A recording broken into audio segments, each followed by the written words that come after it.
Yes. Yes. Yes, indeed. Yes. Sweet. Sweet sassy molasses. Mmm.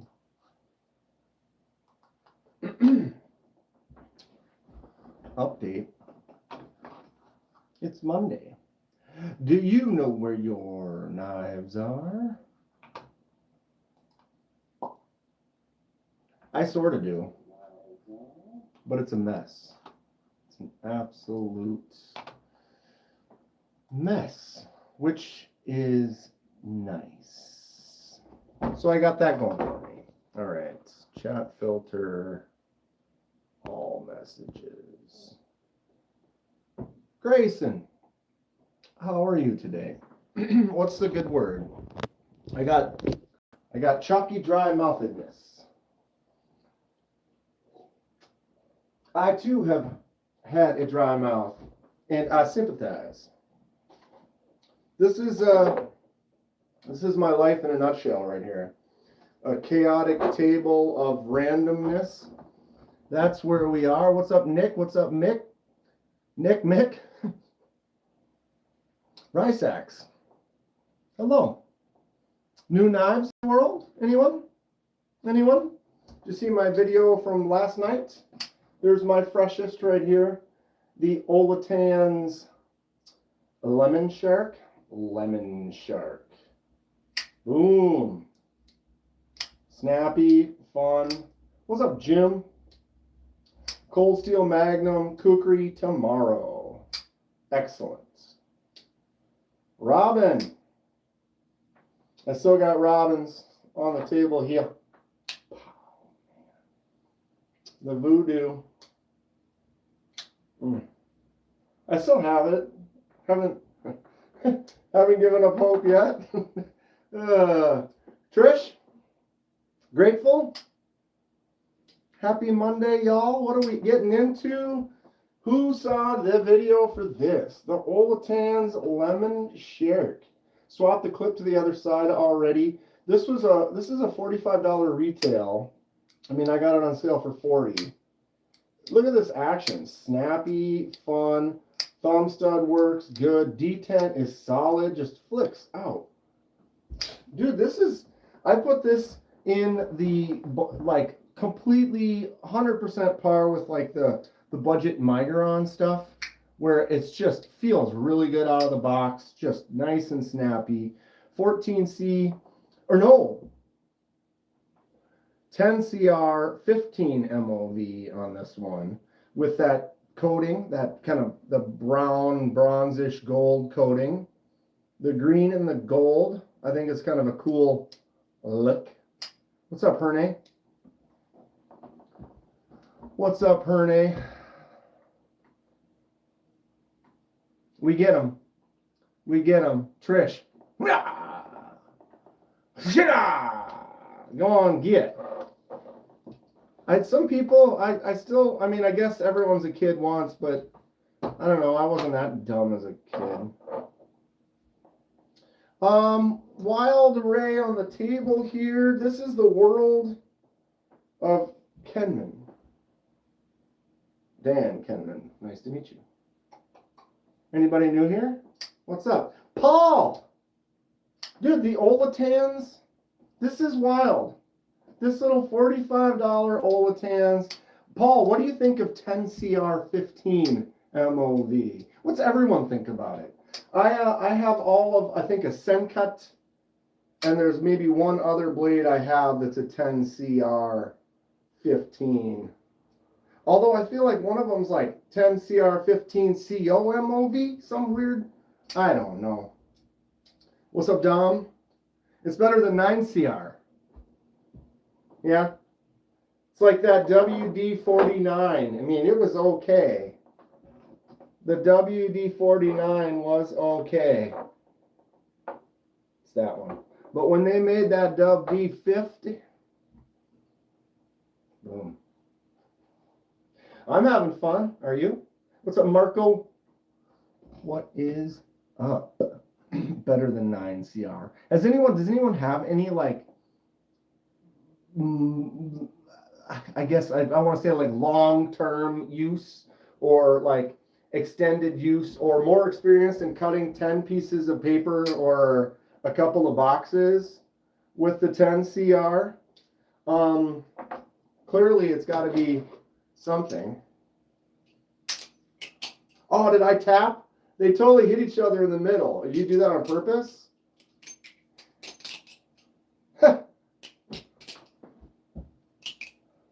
The Squid Industries Mako V5 bottle opener trainer. And then this Flytanium one. Those are my two. A lot of Sencuts are 9 CR. Right. But I have one Sencut that's 10 CR. And then I have another one. I don't know what it is. And then I know that this new one is a 10 CR. So that's kind of like my three experiences with the 10 CR. I have carried, it's this one here. Natchez? Sencut Natchez, I think. I customized this. I did the stonewash acid etch on the blade. I dyed the handle and then weathered it into that blue jean kind of material or look. I have used this a little bit. I've sharpened it once, or actually twice, since I had to kind of do the edge after you do the acid etch, so you can get the etch off of that, off the sharp edge. But I haven't really used it all that much. Obviously, it's got to be, like Paul said, better than the 9. But, I mean, and I have some 9CR that I've used that I'm pretty happy with. So, I can only imagine the 10 is one notch better. Best outdoor camping knife. If I had to pick one, a knife, or this will count right here. The CRKT Nax. So this is a full tang of beefy thickness. So you can get in here and do some bushwhack hacking with it. You can get uptight and do some shaving and making some fire starting sticks and quite a few different things you could get in here and really hammer on the back of it. You could chop with this for sure. I don't know, I mean, it's got a little, it doesn't seem heavy, but it's got mass where if like I was to swing this and hold it at the back, I feel like I could get in there and hack. But again, you're looking at a knife. You're not using like a hatchet. If you needed to like split wood or whatever, then bring like a small hatchet. That would probably be more your style. Unless you want to use, just a fixed blade. A real nice one is like the Garber or the Mora Cans ball. This isn't the Garber. This is the Cans ball. The thicker Mora. A standard Mora, like here's a basic Mora. See, this one's got a little bit more to it. And this one, the blade actually only goes to about here, so it's not quite a full tang. This one's closer to a full tang because the blade goes right to there. Doesn't go all the way to the end, but it does go to there. So it's a mostly full tang. What was the previous one? The Nax. So the CRKT, it's the Knife Axe, Nax. That's this one. About $100. Very thick, solid, does a good job. I'm missing.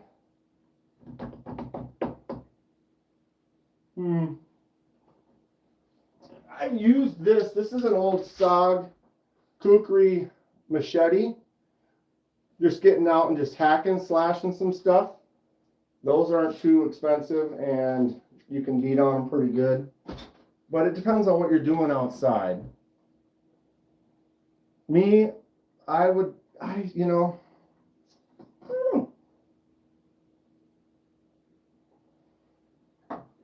Here's a new one from Rosecraft. What is this, the F2, I believe, or is this the F1? But Rosecraft has got some fixed blades This one's got some jimps here, here, and there. So those index finger jimps away up there like that. You could do some cuts. It is a full tang, so you could get on the back. It also raises up right there. So you could hit on the back of the spine, and you got a nice little spot up here staying away from the handle. Any weird looking knives?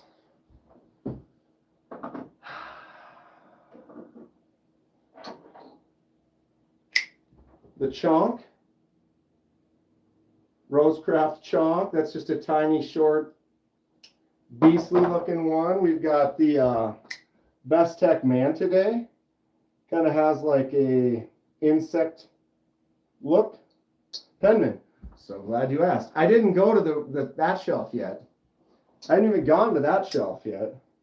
The Chonk. This one is fun. I mean, you could probably get this for super cheap right now. Rosecraft is going away from the non-traditional type stuff, and so all of their non-traditional designs are on super sale. They're getting rid of them. Not that they were bad, they're just kind of trying to go more to what their traditional stuff is. The Best Tech Man today, I think, is kind of a fun, strange one. Let's go over here. That's an oddball. I mean, look at the blade. Look at how much of the blade sticks out of the handle. Only a little bit actually even goes in there. This is a knockoff of like a $2,000 custom. All right.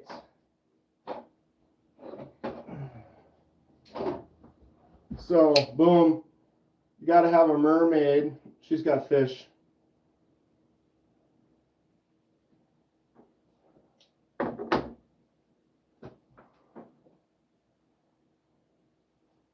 Most of them are bad. Traditionals are amazing, but they're locking folders. They're all budget friendly though, Paul. You know, they're all D2 non-traditionals, got some funky designs. What was another one that's actually kind of funky? This one's a non-traditional, the Eris Rex. Look at that poon way out on the tip, way out there. That's kind of fun. You know, are they awesome? These are great $40 D2 knives. I'm down with them. Okay, so yeah, if you got to have a mermaid, right? But if you're going to have a mermaid, then you got to actually have the real mermaid. You got to get the Boker mermaid, right? Now, let's say the Boker mermaid had a night where she kind of ran into the Foopdoozle dragon, and let's say the two of them decided to, you know, beast with two backs kind of a sitch, what would happen? This right here. You got the flames from the dragon of dad and the rainbow coloredness of mom. There you go. There's their baby. What do you think of that? Most expensive versus cheapest. What would you recommend Gerber? No. I have 4 or 5 Gerbers. They're all kind of fun, but for the price, there's other stuff that's significantly better than your Gerbers. W2F. What? This is what we do here. This is what we do here.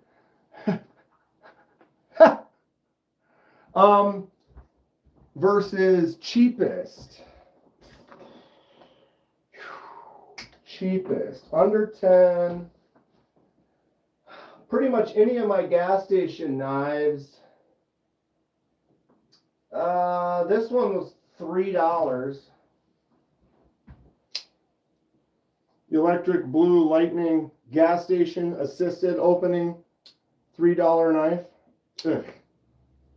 Awful. But for $1 more, but wait, there's more. For just $1 more, you could get yourself the bomb. So there you go. What's up, Clint?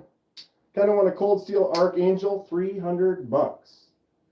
Yeah, Grayson, Gerber, they make basic knives that the quality isn't really there. They don't use good steel. I don't like the steel that they use. Favorite Benchmade, I'm not a fan of Benchmade as much either because the quality they do, they double the price.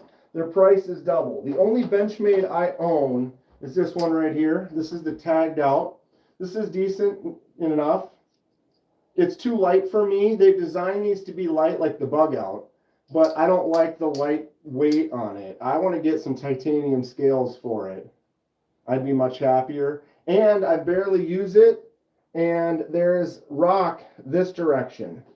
So this lock isn't locking the blade out. Like if it's got play this way, it might just be loose on the pivot, but it's not. It's this way. And I haven't dropped it or done anything with it.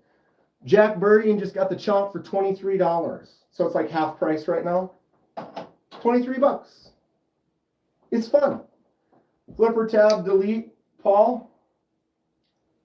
And the red accents, it's just, I mean, say whatever you want. This is a little Chody Foster right in the house. I mean, it's good stuff. I dig it. I dig it. Okay, most top-notch. Well, it could be the Devo Stout V2. This is in Van X titanium, full lefty, but these were on sale. They were like $100 off. I think they actually still are at Traditional Pocket Knives, C. Reisner Cutlery. So, Grayson, there's a lot of stuff on sale right now. All the Rosecraft non-traditionals. So if you go to Rosecraft and then look up their non-traditional knives, the traditional knives would be like their trappers and their slip joints, things like that. But the non-traditionals would be like their strange ones, like this Eris Rex with D2 and a copper bolster, and the chonk, and just some things like that. They're gonna just get more to the traditionals. So because I got a deal on this isn't technically the most expensive, although retail price might say that. So I don't know. I don't know how you guys would. So I would say it's probably this one, the Numb Knives Cornerstone. So this is a brand new, Numb Knives is new. This is their first knife. This is the Cornerstone.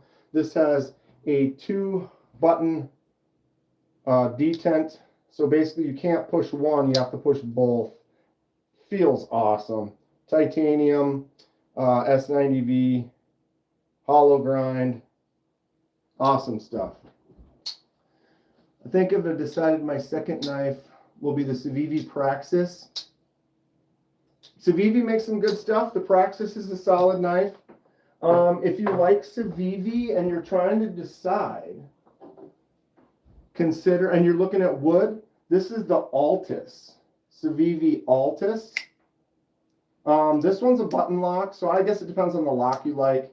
What lock is on the Praxis? The liner? But the Altus is a fun, snappy, smaller one.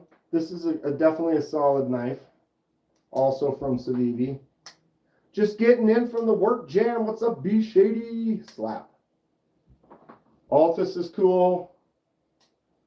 Civivi Mini Asticus. It's a solid user. Flipper tab only. I think as far as Benchmade goes, the Griptilian. Yeah, if I was going to buy a Benchmade, it would probably be a Griptilian or an Osborne, I guess. If I were to do it. They overcharge, and there's other knives for the same price I think that I'd rather get. But if you were to go Benchmade, Griptilian or an Osborne or a mini Osborne, I think would be pretty cool. That is that Asticus. Speaking of wood, QSP Hawk. This is an awesome knife. I don't know. I saw this at Blade Show. Just had a really nice handle. The wood just feels good. I'm not a big wood knife. Nitro V, I'll do you 50. Flicking the Tiffany Blue Gideon. Dude, I bought a Gideon, used it for a giveaway. Stacy won it. It's amazing I can remember all that. The Gideon's a fun one, no doubt. Keth, you're in it. We didn't already started it. The Army's here. Welcome aboard. Jason Masks Unite. Griptilian Sheepsfoot Spyderco Hole is your favorite work knife, says Dirty Dan. I hope your girl gets home soon.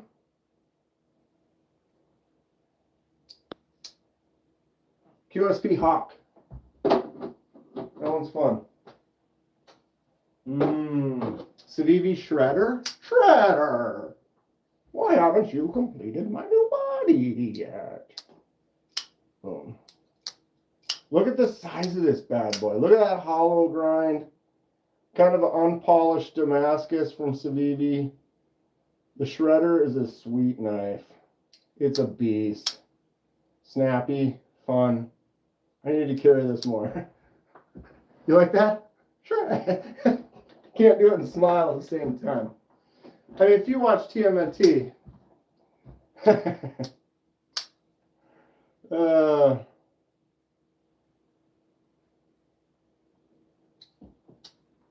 Gideon and a murked out Pony Stout.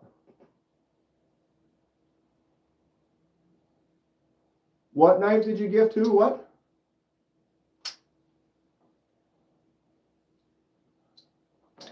I don't really sell super.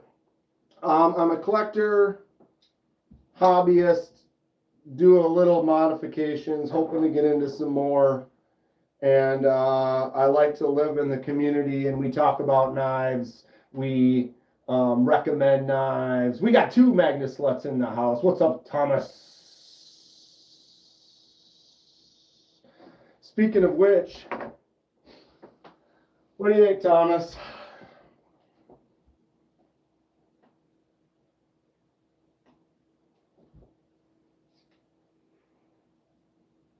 This one's going to Thomas. I've got the blood on there. Looking good. And Grateful. Grateful, you're in here, right? Here's Grateful's right here. Grateful wanted it dirtier. I made it dirtier. I added some blood. Generally, they look better in the dark, you know, like.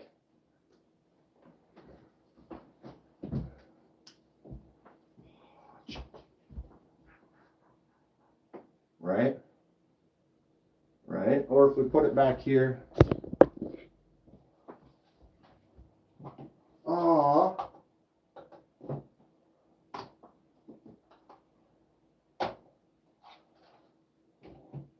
Like that. Yeah, yeah.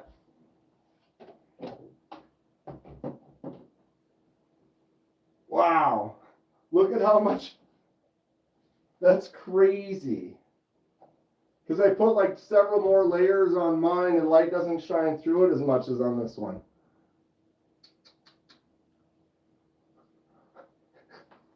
My stuff looks better with the lights off. Should I just leave the lights off then? We look better. Stage 2 of shipwreck in progress for Mick. What are you shipwrecking again? Or are you... Wait. Who's sending me something to shipwreck now? I can't remember. It's all a blur, kids. You like that, Jack? Right next to that buck 119. Because I'm basically doing one of these. I mean, sort of. Here's the best. Final chapter. So you got the buck 119 going through the eyeball on the VHS cover. So I didn't really quite recreate it, but I got it right here. I mean, come on. Buck 119. Thick. I wanted one of those knives since I was a kid. I don't care for the rusting effects. That's what Thomas wanted. Thomas sent me a picture. What about this? This one's not really rust, it's more dirt. And then, of course, I've got my girl back here.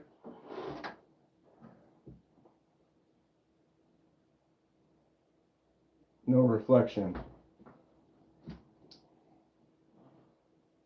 Alice. Right?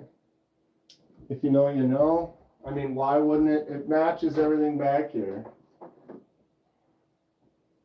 Boom, boom, boom. I need to fix that up a little bit. Need to do some work. Talking about shipwrecking. Wait, what now? Oh, you're talking about shipwrecking. See, I'm all over the place. I don't know how far back I am.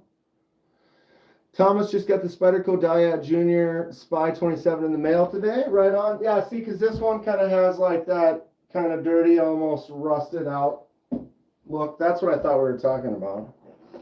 But everybody, even the masks, the guys wanted slightly different things. It's like a kind of like, what movie do you like? Which one you want it to be kind of after?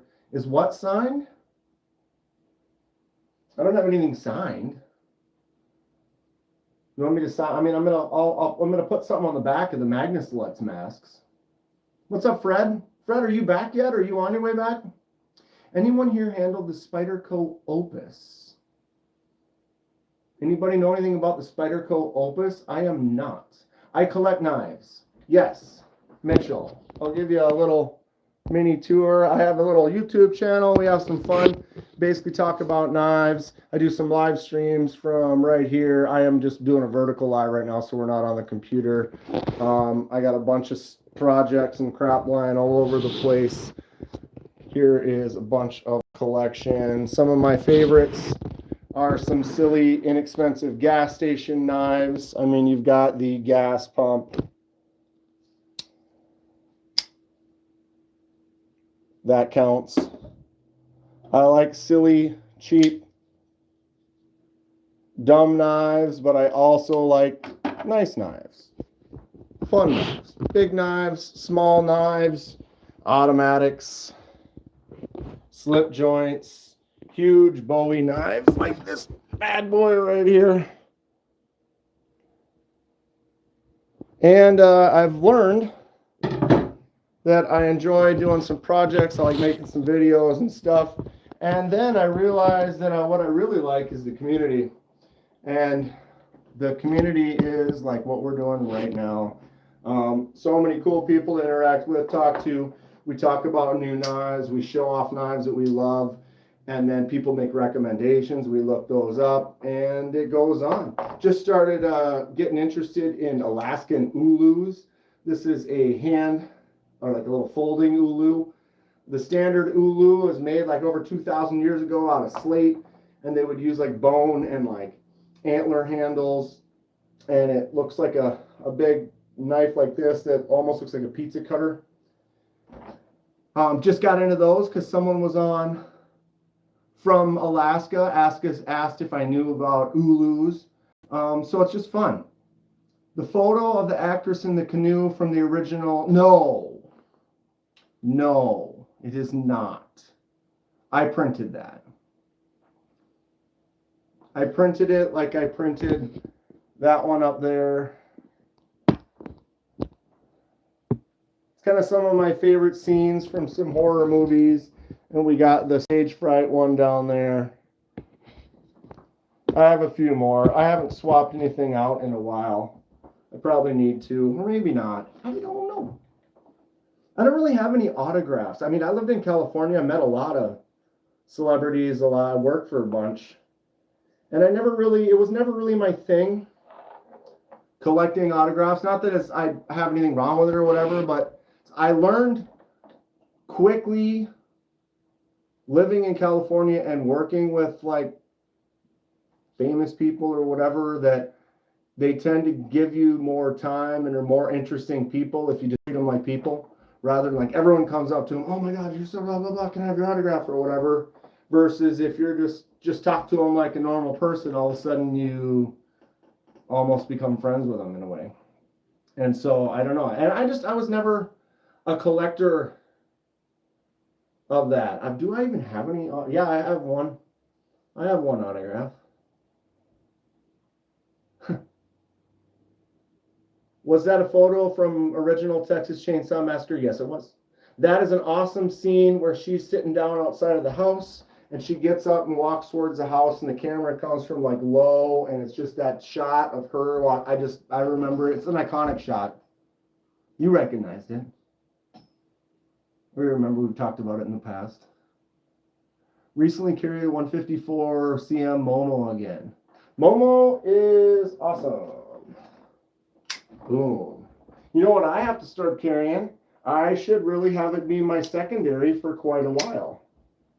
The mini Momo. I have the holiday Christmas edition. This is my only Christmas knife. I'm not too big on the themed knives. Who's on the themed knives? That peach shot. I mean, let's just enjoy it for a moment, will you? Yeah, that won't matter. Right there. It's a great shot. It's absolutely fantastic. So is, I mean, in a completely different way, but so is this one from Stage Fright.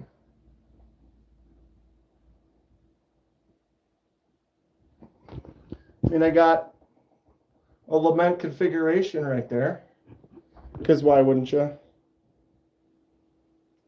Mini Momo. Whoops. Wow. Still having a little problems with the tip of my thumb is healing. But of course I cut it. Mini holiday Momo. I need a creep show photo. That wouldn't be bad. There's a few. I've got some space. I'd like to get the original classic Friday the 13th poster, where it's like you can see the outline of them, and it's the drawing of the lake and the trees and stuff. Very cool. Another classic shot. I think it'd be good to have. What would you say has the best cutting performance in my collection? Thin edge stuff, paper, cardboard, rope. I would say it's the Sheriff.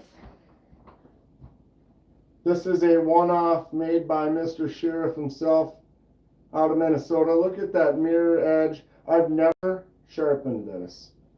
Had it for over a year, year and a half. Of course, how is it going to perform? It's just buttery cuts every time. I met him at Midwest Knife Makers Guild. This was a one-off. He usually makes more kitchen knives and a few outdoorsy knives. And he had this one on the table, and it was the only one like it. I'm like, what is the deal with that? It's like a long, kind of thin micarta handle, full tang, 154.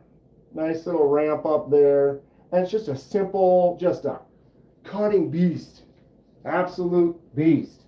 And if you needed to do work on a box or something like that, look at how you're holding it. It's right there. It just leaves that edge for just doing work. And I like I said, I've cut tons of stuff. It's 154 cm. It's a little thicker, but the edge he put on it and like the heat treat that he did to that, it's wild. I've never sharpened it. I've never even honed it. I've never done anything. And I've tore up some boxes and stuff with it. I've done a few things around the house. And I've cut paper with it a million times. It's dope. Very cool. Now I got a piece to, man, it's starting to split and fall off, and another day or two and I should be right back into. What are you getting into, Henry? Felix? How's it going today, Felix? Almost like a utility scalpel. Kinda. There are a few knives out there like that too that I've seen, but I'm kind of a fan. What did I have? I had another knife that was kind of reminded me of that. Dude, I have stuff everywhere right now. Family came over on the weekend. My nephews had a couple of hockey games. My one nephew, they won. Well, they in the tournament they ended up third, but their final game to win third, they won.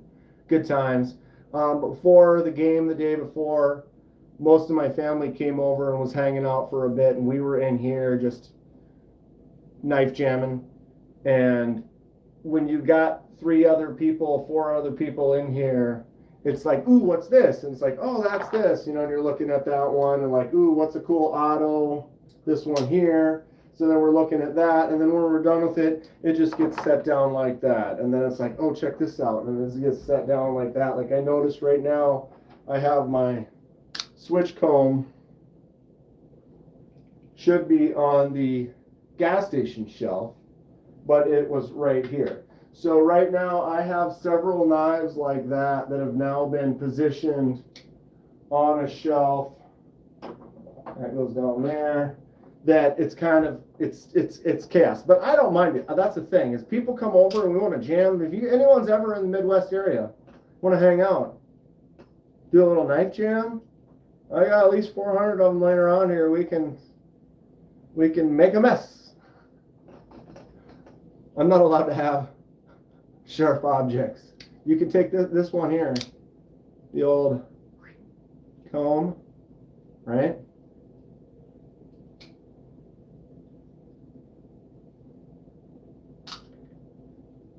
Is that all I strop? Wait, what? What? I have a strop? I actually need to get some juice to use this. I don't want to put the green crap on here, and I don't have anything else right now. I picked up, did anybody see Outdoors 55?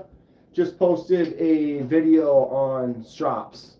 And he got a whole bunch of them, expensive ones, budget ones, and the video talks about which ones are good and bad. Anybody watch Outdoors 55? What's his name? Alex. Met him in Atlanta. Real nice guy. Babe, wake up. Outdoors 55 posted a video. Too bad almost all automatic knives are illegal. But you know what, Silo? We've been talking about this, and here's the thing. Is an auto, like this auto has, it's powerful, but it has a lock on it, because when you put that fire out, you don't want that in your pocket firing out. And so you close it and you put a lock on it, right? And now you're comfortable that it's not going to go off in your pocket. So now I have to take this out of my pocket, find the lock, unlock it, hit the button, now it's open. I can take a normal knife, take it out of my pocket, and boom, it's open instantly. Not illegal, I can open it faster. Right? I mean, if I need to get out and just flick it out, boom. That is way quicker than any auto knife.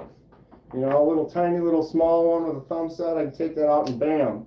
It's open just as quick, if not quicker, than an auto. I mean, and you got your out the front autos, so you take this out, find that button, push it up. That's fun, but this blade isn't as strong and as solid, and like people like don't understand that if you do that into like something, it's just going to stop, the spring is going to pop out, it's not going to stab something. You'd have to physically open it and then use it. So any knife that you just take out with thumb studs, you can open, close just as quick, if not quicker. So there is a slight draw to the neat desires of like an auto, but I never carry them. I never carry them. They're cool. I mean, I have a couple, right? But I'm gonna be much more comfortable with just a nice solid knife. You got a front flipper on there, it have some fun. And how often do you really need to open it quick? More often than not, for me, it's like, oh, I'm holding something like this and I gotta cut it. And so it's like, you know, you get out, you need to be able to open it with one hand, make one cut, close it with one hand, and put it away. That is what I'm more concerned with, is the ease of use. Battle sounds are fun. I don't really have too many of them. I've got this one here.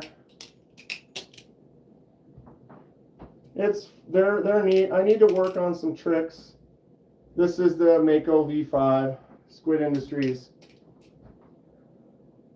Fixed blades are the fastest, no doubt. No doubt. I guess you go like this, get that ulti clip locked in, right? And you just out, ready to rock. Why not carry a fixed blade? This is my favorite fixed blade. Auxiliary Manufacturing Captain's Bowie, limited edition, 1 out of 11 made in Reno, Nevada. Fantastic. This is a sweet, thick, absolute beast. I love the design, style, the look, the rugged, like aged beauty. I dig it. Oh, I dig it. Plus the sheath, drop it right in there. It's in. Doesn't take up a lot of space. I've disc golfed with this. Out, getting in there, and just, I like how my index finger sits on there like that. Tip puts it in a spot. I can just do some cuts. I like it. And if you need something, you don't want to spend money, have something that quite crazy like that. Where is my other Kubi Quaken? Right here. I've got that Vero clip on here that I got from Lanyard Man. So it's same kind of deal. Get that in there. Look at that. Clean. Doesn't take up much space. Boom. Out. Cutting. What in tarnation? Kevin Smith and knives. Boom. Little Kubi Quaken action. Anybody have one of these? These are great. It's almost like a steak knife in your pocket. Just boom. Oh. And you dig it. Yes, I can. So maybe you hate ulti clips? Thomas, tell me more. What do you think about the Vero clip? It's fun. These are spendy though. Thanks again to Lanyard Man for sending me that one. I love the ulti clip.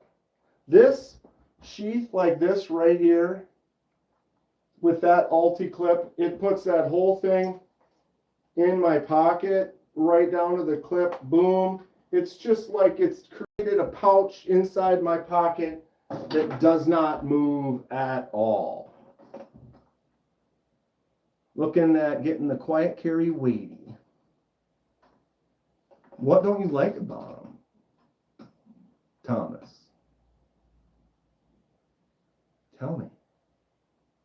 Got a Swiss Army Explorer and a buck 110 for a daily. Nice. Nice. Good old buck. Got my 110 2-dot, 50-year-old buck right here. It's a solid beast of a knife. You carry this daily, it's huge. Dirty Dan, how can you hate the ulti clip? Dank, do you prefer a leather or Kydex?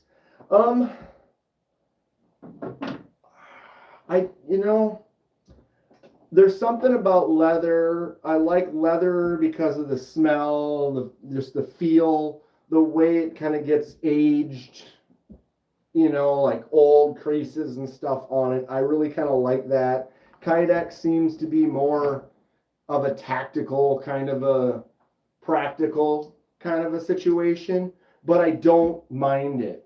Like that clip for the Quaken, or it's kind of the same clip for the other one I have in here. Oh, see, this one's got the ulti clip on there. Here we go, another ulti clip, Thomas. So this one here is a nice Kydex. So this sits in the pocket, right? I don't mind this sheath at all. In fact, this is fantastic. Very tight, clean, good little loop for pushing your thumb out.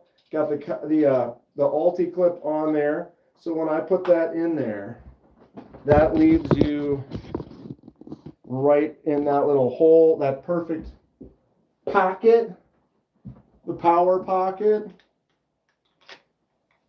Boosh. All right. We're getting body shots today, kids. I'm getting chunky. I need to work out. So there is your Kaiser Milita fixed blade. Look at how thin that sits, that Alti clip, I love it. And then bam, out. Kydex sheath works great. Clicks in, not moving around. Boom. Double jimps on the Milita.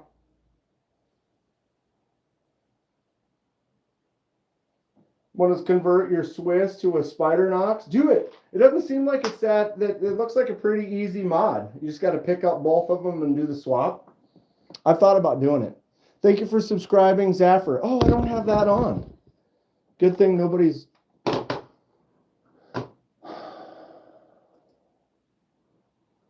Sorry. I'm back.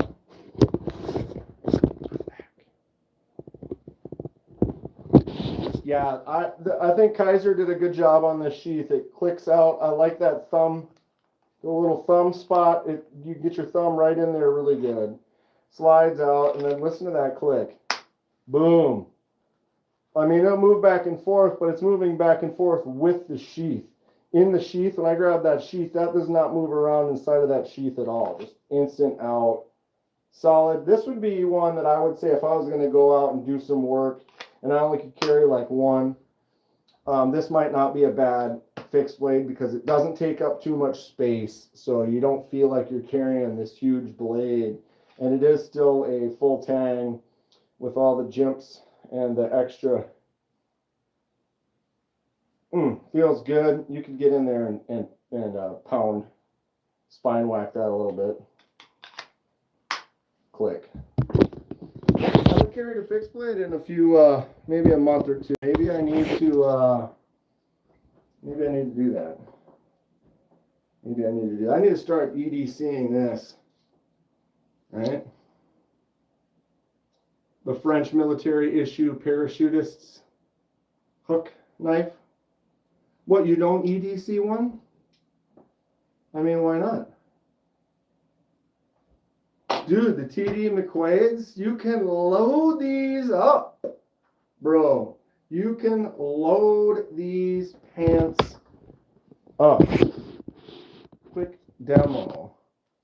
So I can have my wallet and my keys in this pocket, and they're in a completely separate pocket than this. It's got the extra stitching to help prevent the blades getting ripped up. We got a secondary pocket right here, which right now I have my Big Idea design baseline bolt action out of copper. And then I also at the bottom of that have a little Rough Rider pry. I could take a righty clip and put it on that side. Let me get another righty or a lefty clip, I mean. Put this one right here. Boom. That's in the same pocket, but they still have that much space. And that's not my back pocket. That's just one side. And then you go over the other side. You know, I could have a righty knife in here. Actually, in that one, I have this right now. So I could put this one up here. I have this one in the lower one. And then I could still have my phone in here getting unscratched by all of the other ones. And so in here, I got my 1931 Leatherworks slip. C. Reisner cutlery. Kentucky Holler Jack. Jack-o'-lantern Halloween edition. Look at the half stop on this. Boom, boom. 154 cm. You must work out. Look at the butt on that. What's my most loved? Well, there's a difference between my most loved and my most rare.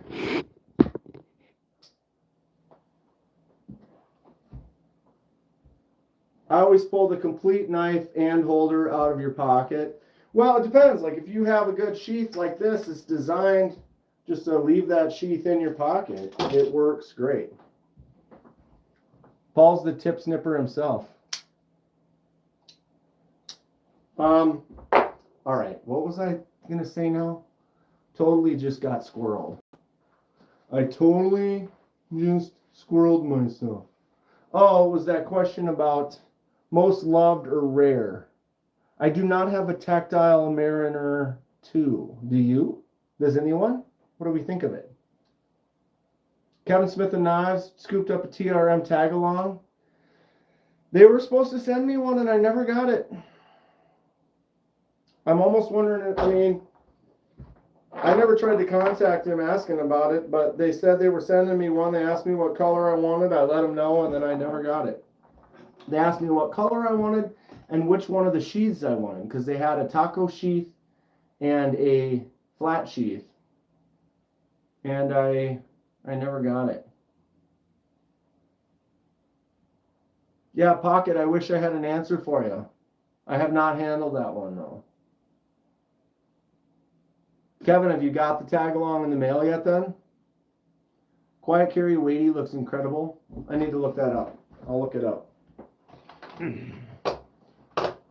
And one of my most beloved knives is this one here. And it's also probably pretty rare because it's inexpensive. And I got it back in a day when you could win a knife at a carnival on the 4th of July. So is this high quality? No.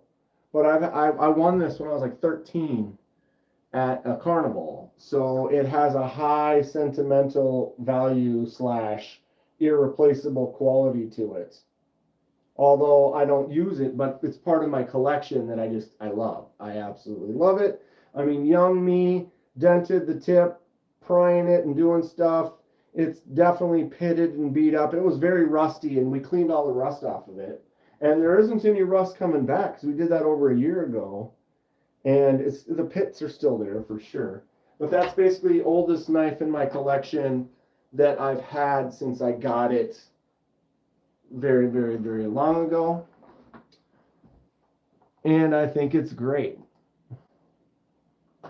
Okay, Quiet Carry Weighty.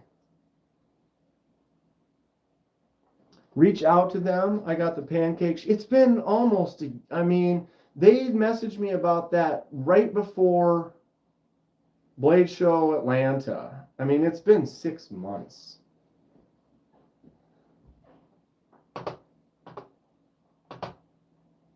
Although, I don't know. I don't know if they sent it or I'm not mad.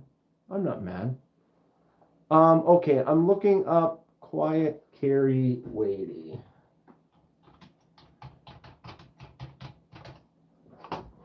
The Weighty.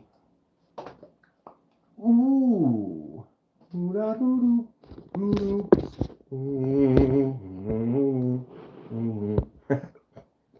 Oh God. Some of you might get that one. Van X Super Clean. I like the Silasol, subscribe to the channel. Thank you for subscribing, Silasol. You're getting exactly what we love doing around here today. A lot of chatting about cool stuff, coming up with great ideas on new knives to pick up. And oh, look at this one, the Weighty. Van X Fixie. That's a beautiful shape. I like the design of this. $239. Limited quantities. Kind of a wild looking handle. Are those pins then? Those look like brass pins in the middle.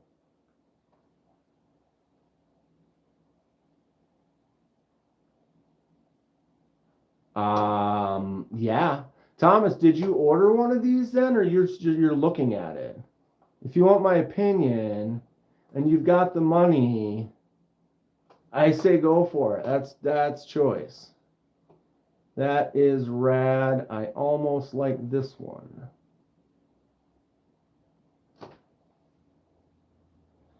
I appreciate it, Pocket Privilege.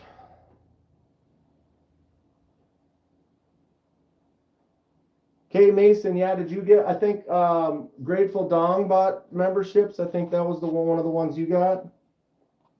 Scroll down to see the sheath. Oh. Wait. Oh.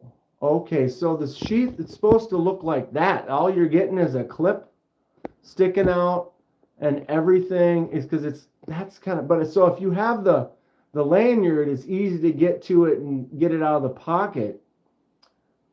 I I guess I'd need to test drive that sheath. That's the 4-hole quiet carry theme. Neve's new fixie.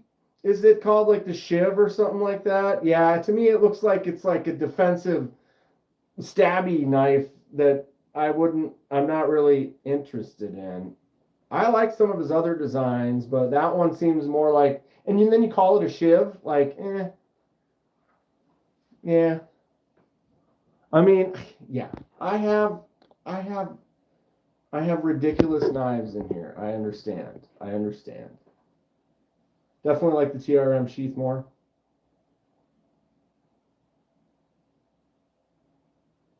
I am grateful, Dong.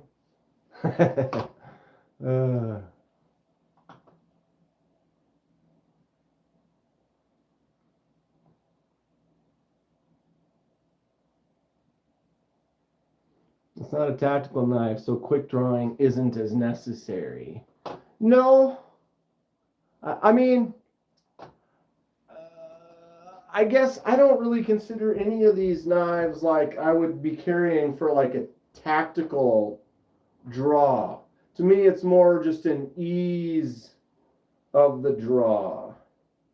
I kind of like being able to just grab the knife and pull, and now I'm holding said knife.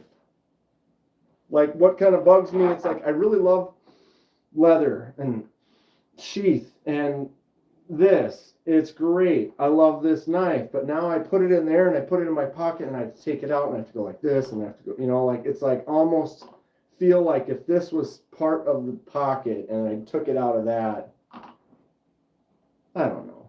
What exactly is the Dong grateful for?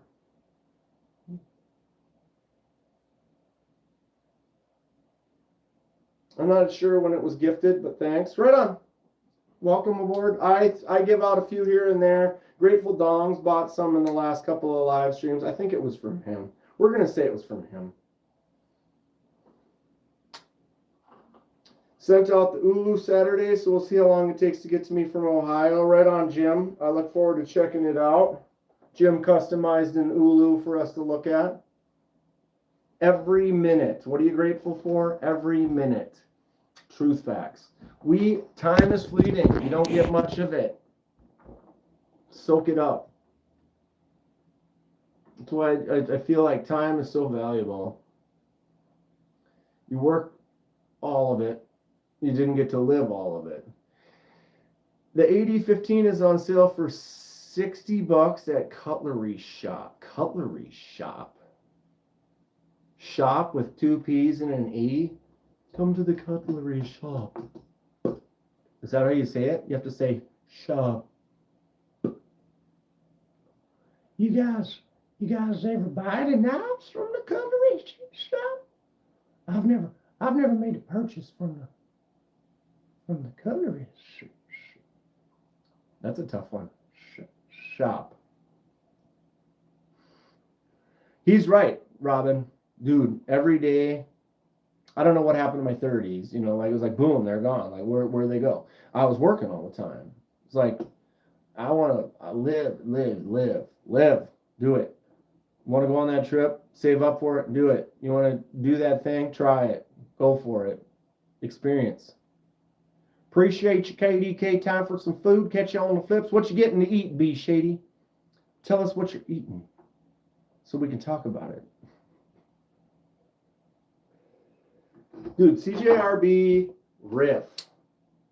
CJRB riff. Top 5.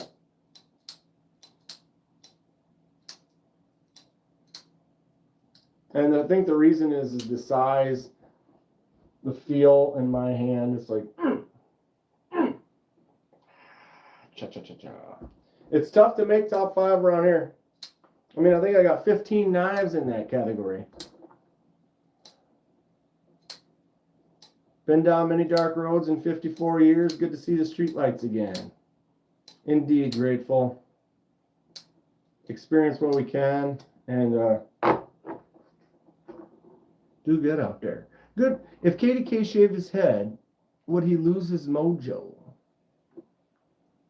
I got hair mojo? Is that a thing? I mean, I shaved my beard and everyone got kind of pissed. What's up, brown sugar? Cheese pizza. Mmm. I mean, I like toppings too, but dude, pizza of any kind, honestly, right? Give me some pizza. A good cheese pizza with a good hot sauce on it. Oof. And a lot of cheese. We're talking like, you know, we can like stretch it out like that and it's like stringed out. I'm hungry. Just got a sick flashlight in. Got to post a little vid on the Discord. Where's the flashlight from? On the edge. What's up? Grateful. I looked up that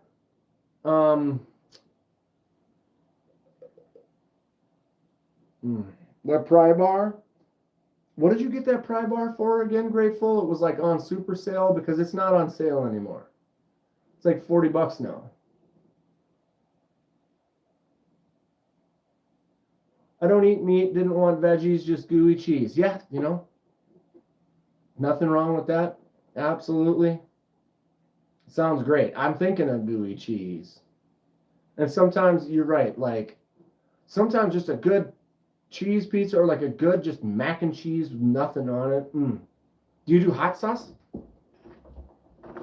I love hot sauce. I got hot sauce made. It's pretty much ready to go. I just need to take it out of the fermentation stage, blend it up, run it through. Then I run it through a strainer, like a sieve, and that gets it nice and smooth, no chunks. And then I take the pulp and then dry the pulp and then run that through like a coffee grinder. Not the same coffee grinder that you make coffee with, a separate coffee grinder. And then make a powder. And then you can use that powder in like pasta sauces or just sprinkle it on like pizza or whatever. Eat New York pizza. It's probably bomb.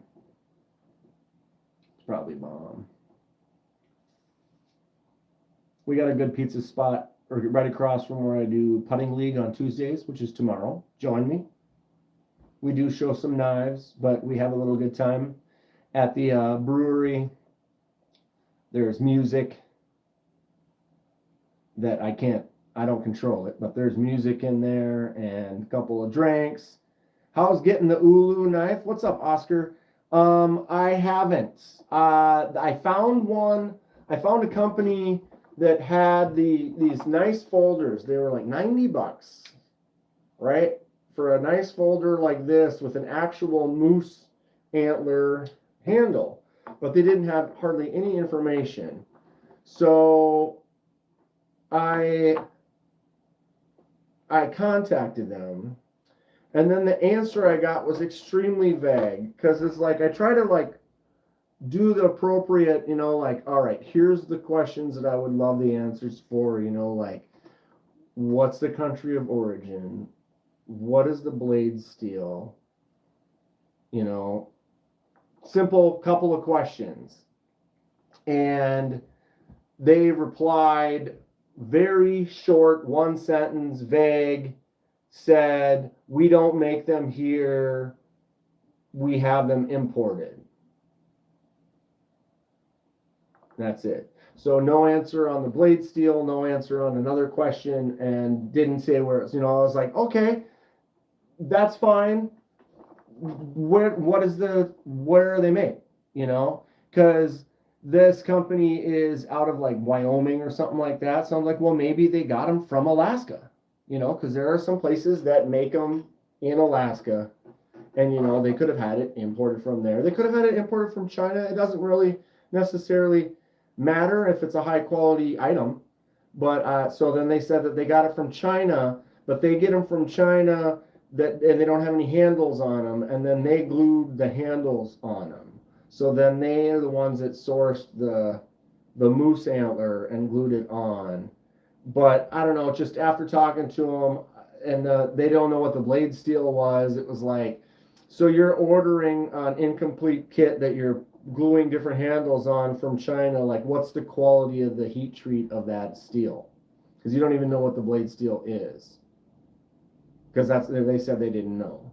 And so I was like, yeah, for $13, sure. For $90, no. I saw some that were $70 from a place in Alaska that makes them. You know, like cheaper. It's all good. I'm working on it. It's not. You don't know why I want an Ulu folder. Oh, I'm getting a traditional one. I've already found the traditional ones that I like. I just haven't bought it yet because I haven't. This I want because I just like it. It just feels great. It looks cool. You know what I mean, Kathleen? Does that make sense? Like some things just call to you.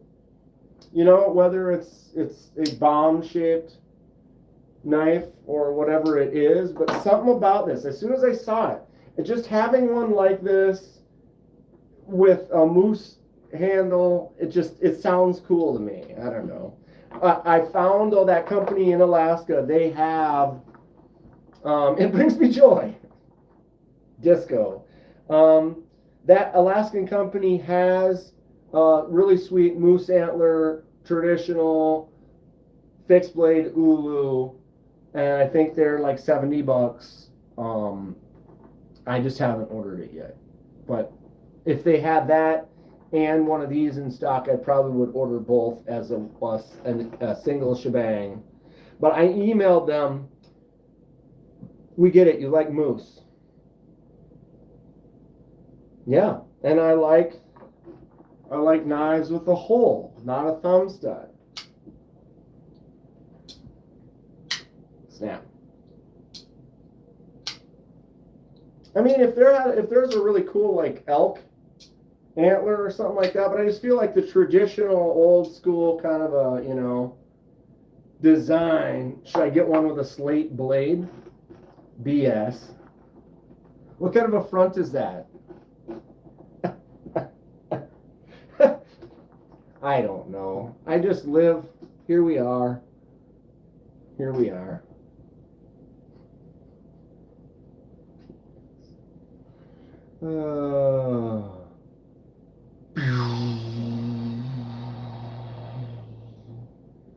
It's Thomas Conley screaming in the green. Look at that. I mean, he's looking good. Like, dude, green.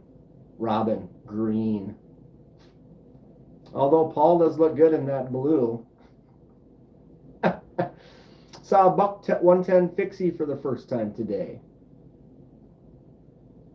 When did they start making those?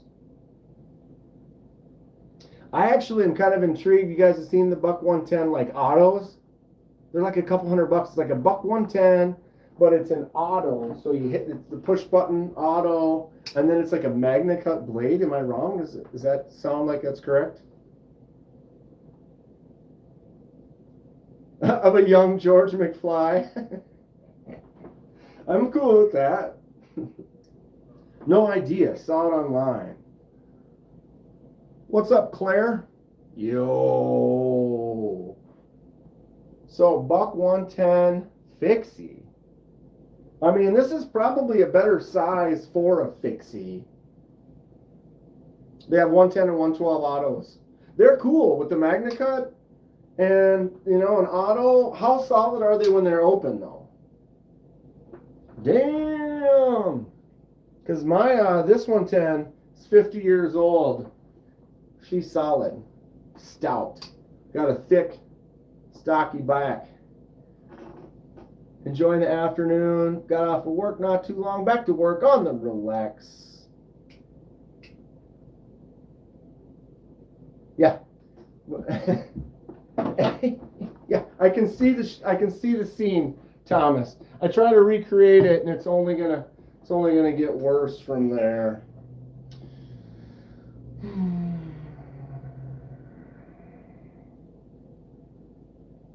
Why do I love this so much? How much would it cost just to buy like stock? Just the stock Buy you one what? And you'll do a review? Oh, buy you an auto and then review it?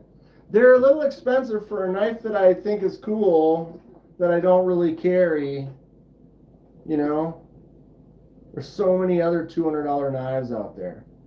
Mike Myers knife times 10. Boom. It's just a chunk, and it's got the choke up spot for the shaving. You know. Oh my God. The other beef, the D2 Quaken, the biggest Quaken that you can buy. You want the knife review to buy you one to review? I mean, go for it, Paul. Today, the world is the world we live in is you shoot your shot. You know. Am I really a knife reviewer? Is that what you call that? I'm just a knife freak that shows off all my stuff. Shoot your shot, right? Like, go for it. Like, yeah, if you pick me on up, I'll review it. Like, you never know. You might be talking to the right person one day, and they just to be like, you know what? Boom. I mean, Stacy got me that day with my Buster Duster.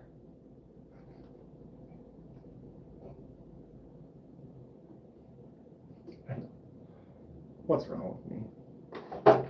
It's timing, you know. You talk to someone at the right time. Paul, someone might get you on the right day and then send you something, and then you're just, next thing you know, you're snipping it. Paul's been saving up his tip snips. Yeah, I saw the bag. He showed it on a live once. It was breathtaking. It was breathtaking. It was a delightful treat. Timing is everything. Do I keep a knife for protection? No. Well, protection in what? Like, to me, it's more of a utilization, in case you need it. I'm not really worried about being attacked. The environment that I'm in generally is a safe place. But often I need to cut a string or open a box or cut this zip tie or open a box with a knife in it. So I use, like at work, I make 20 cuts a day, at least 10 to 20 cuts every day, mostly opening boxes, cutting through packaging and stuff like that, but I make cuts every day. So I would either have to use a crappy utility razor blade to do that, or I can reach into my pocket and grab the knife that was in my pocket. This is the one no, this is not the one I carried. What did I carry today? Where is it? I carried my there it is, the new Olatans. This bad boy I've been carrying today. Fun one, 45 bucks. Snappy.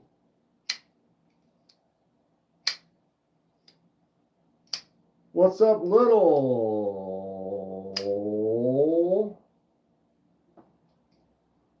G? Little G1. My new Olatans. Paul, you're going to melt down all the tips and forge the ultimate blade with all the tips. Make a Paul tip Damascus.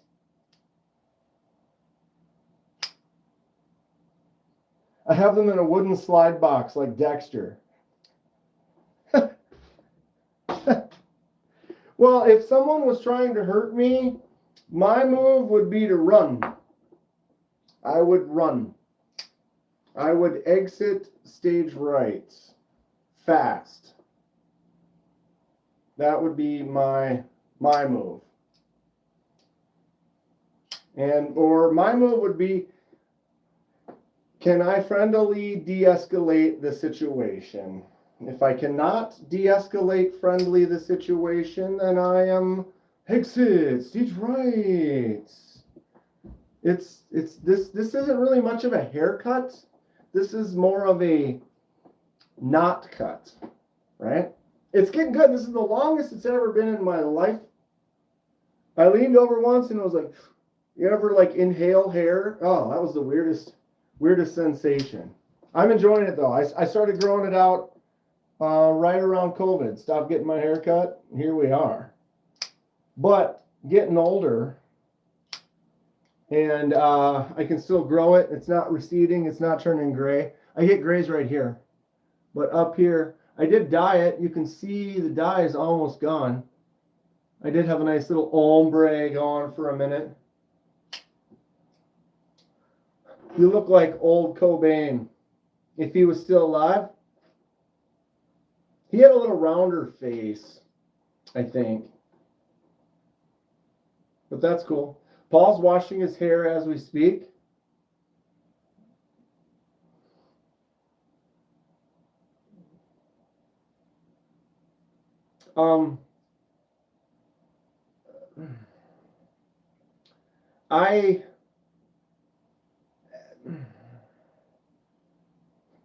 I don't know what everyone else has got visually in their head, but when I got an image of Paul washing his hair, I'm not sure if anyone else knows Paul, but I got a specific lathering situation.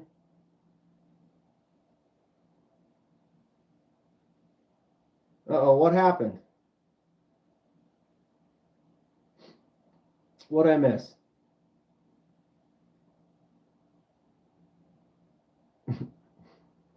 So you guys, right? How was he like lathering it up? Like, was he like doing this, or was he doing this, or was he sitting on a bed with a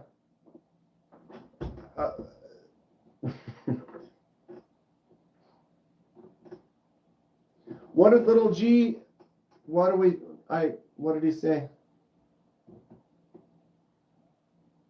I mean, it seemed like it was going okay. Was that an accident?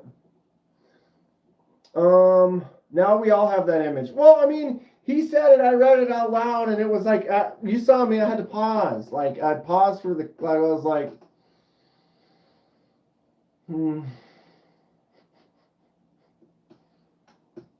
I can't unsee, the Photoshop I did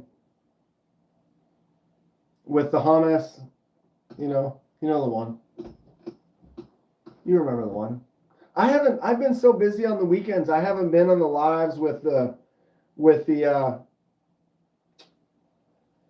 memes. I've been missing out on memes. I've even cropped some stuff from some lives and stuff. I've got some I'm gonna sneeze. I have some meme stuff. Wow. And it's gonna go away. Magna Sluts.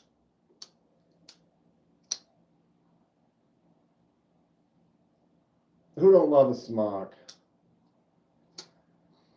I have a little bit longer hair and the big beard. Pretty much like my avatar.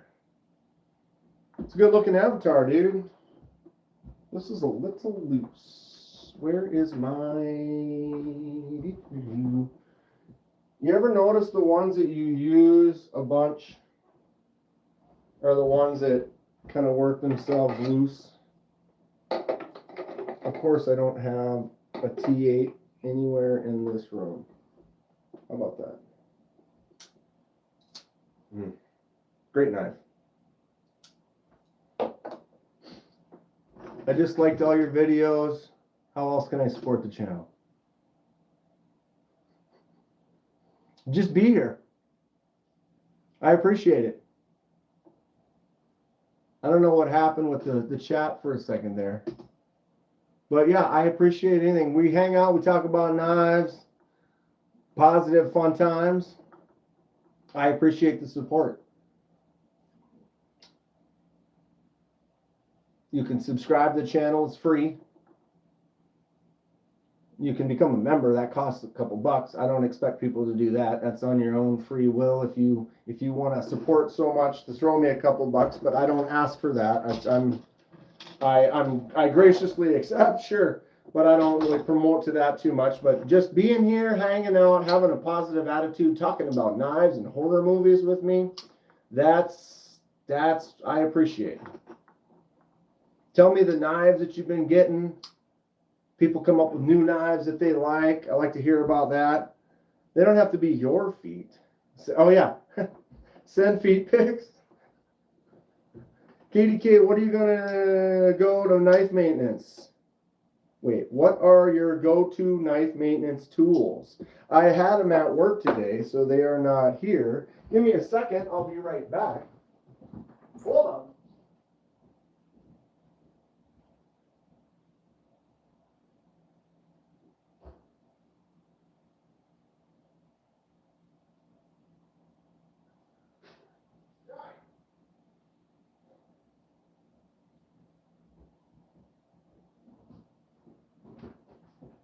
Where's my duct tape? I can't find my duct tape. The main thing I use is duct tape. I use that to fix everything. I'm just kidding. Got the Weehaw. I somehow ended up, or I think it came with the CRKT one, but this little adapter bit, so you can put the big, because I get the Weehaw bits, so I get both size Weehaw bits. I get the small skinny ones and then the wider ones. So the wider ones fit in the Weehaw holder, but it's a short little stubby thing, and it doesn't work as great for my hands. I don't want you to donate any money, bro, so don't worry about that. Like I said, be here, hang out, positive attitude, talk about knives with us, ask about knives, ask questions about knives. That's it. That's all I ask. Don't even think about trying to give me any cash. That's not what we're here for. So I have this little adapter, and the adapter switches them from the bigs to the littles. And so the adapter came with my CRKT one, but I put it in the Weehaw, which then makes the Weehaw just a little bit longer. So now I've been using the skinny ones in there. And now when I grab it, look at how that is. For me, that now fits perfectly. And then I take the wider ones and then put them in this little CRKT one. Bob, you can send me cash. What's up, Stonewall? Chilling at the Phoenix airport for a couple hours. Where are you heading to? Or are you heading home? I did pick up this little CRKT one for like 20 bucks.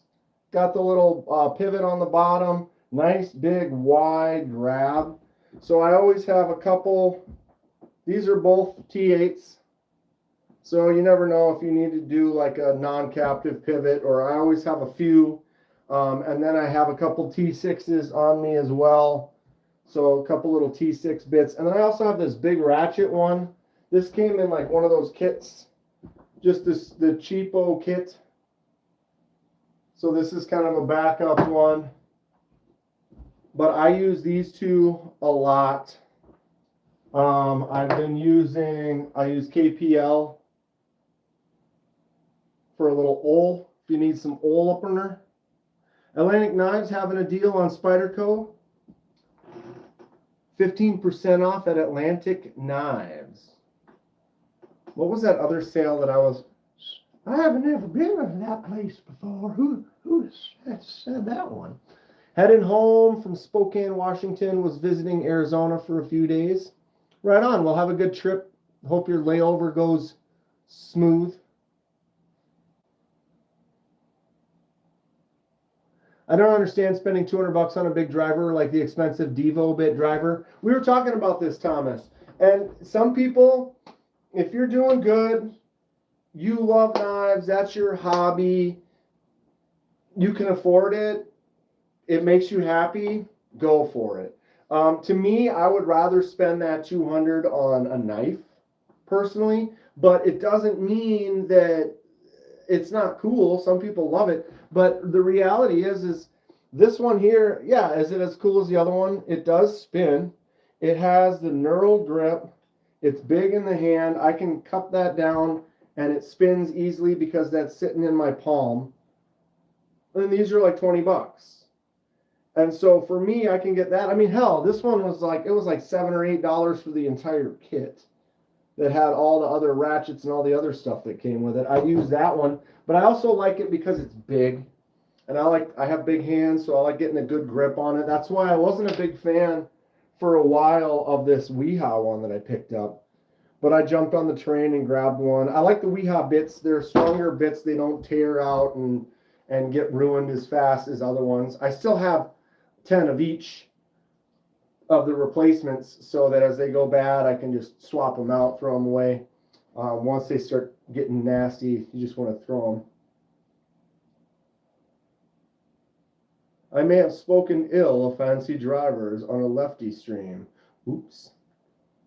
I mean, it's cool, you know, and some, okay, let's say I'm a knife guy. I'm in here. We hang out, we're talk knives and stuff, but I'm not this knife guy. I'm not 400 knives. Some people are like, what do you need? I have more crap on the table right here than in their whole collection, right? So like if you're someone who's, you're doing good, you can afford the things that you want in life, you only carry a few knives, and so it's like maybe, oh, you know, your Monterey Bay Wolverine you carry on a regular basis, your Knoll knives, Voodoo you like to carry. You've got a few nice, really good knives in your collection, but you want to get something else for yourself, but you're not really someone who wants to get a whole ton more knives. You've already got your sweet premium knife that you love and you use, and then you find something like that. You're like, well, you know, it's kind of like people who like jewelry. You know, you can get a gold ring. Or, you know, I can get a really sweet ring from Snail Trail Dale made out of micarta, right? Or I could get a gold ring for $100, or I could get a gold ring for $1,000, or I could get a gold ring for $10,000.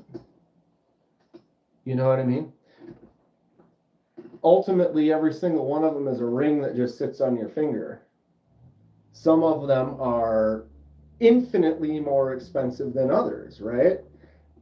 So let's say you don't like jewelry, you like knives, but you have all the knives you want. I think that that's a perfect thing for people like that. You know, like, oh, dude, did you see that new pit driver for $300? The titanium, it's rad. You know, not for me. If someone gave me one, I'd take it, but I'm definitely happy with bit drivers that fit good in the hand, they work, you know. And if I was rich, if I was making $200,000 a year, I would probably buy. I mean, I don't make $200,000 a year, and I buy all this, so I'm gonna buy most of it. Check out the Weehaw 7-piece torque key set. Okay. T. Brown is cool. What do you think of Spyderco Yo Jumbo and S90V? I think it's fantastic. Yo Jumbo, sweet. Yo Jimbo, sweet. What's the mini one called that's coming out or is out? Yeah, that's awesome. S90V is great. I think it's a fantastic knife. If you're thinking about it, you can afford it, go for it. All right, Weehaw 7-piece Torx.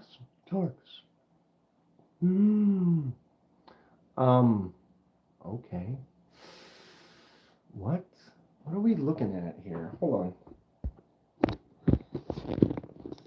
What? Okay. What? Timeout.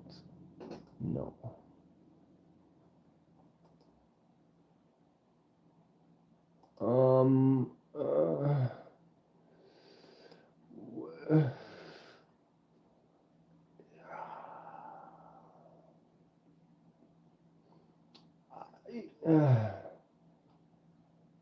You know what this needs? It needs replaceable. Can you buy replaceable tips for these, or you just have to buy the whole new thing? Because if you ask me personally,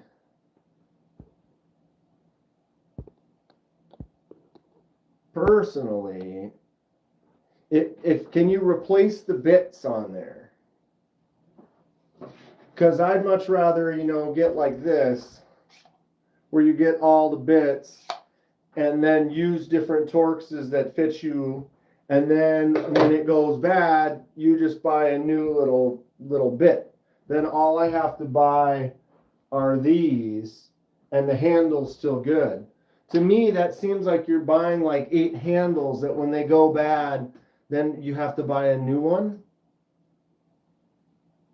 Or cold steel kukri and 3V sounds pretty cool too. I don't have that. I have the cheapy version. This is the Boker Magnum kukri. But cold steel kukri and 3V, that sounds great. That sounds awesome. Kukris are cool. I dig them. Little folding kooks. This one you can shake it out. You shouldn't be able to shake knives out, but when you've got a big blade that's got weight on it like this, I let it slide. I let it slide. This one's a little loose too. Where's me?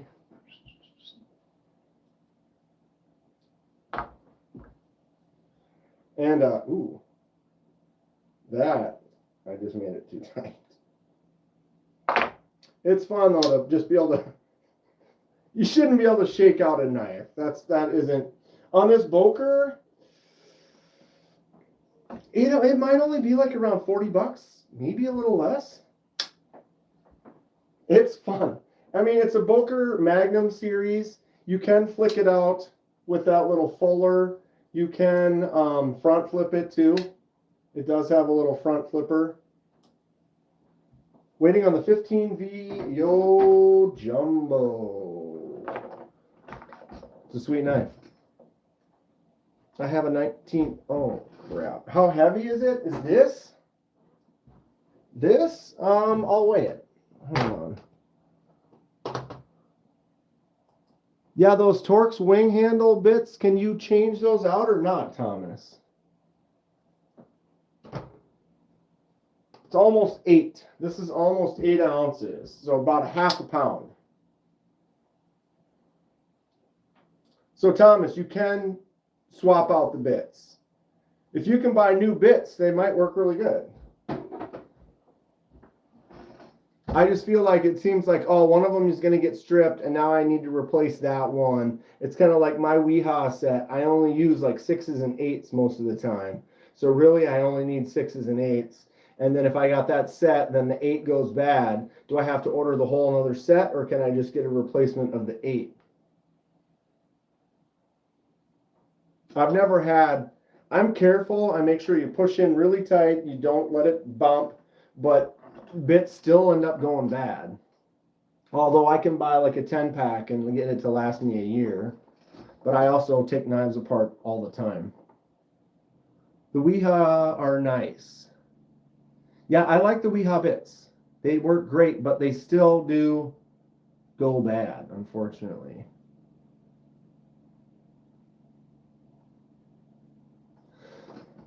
Excuse me.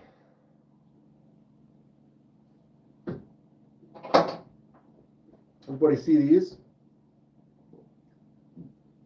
KDK hoodies. I mean, I'm not pushing merch.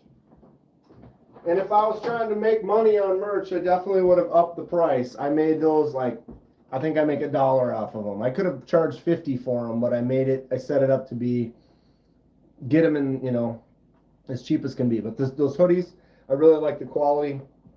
Nice and thick.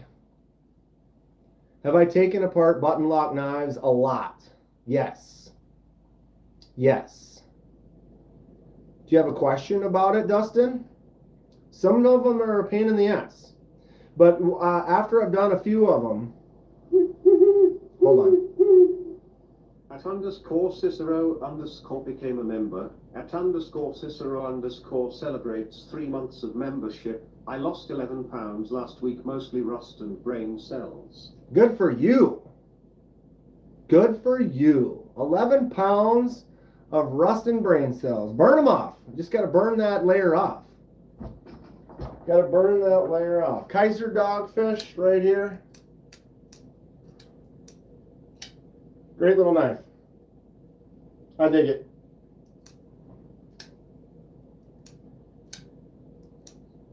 Oops, that was my bad.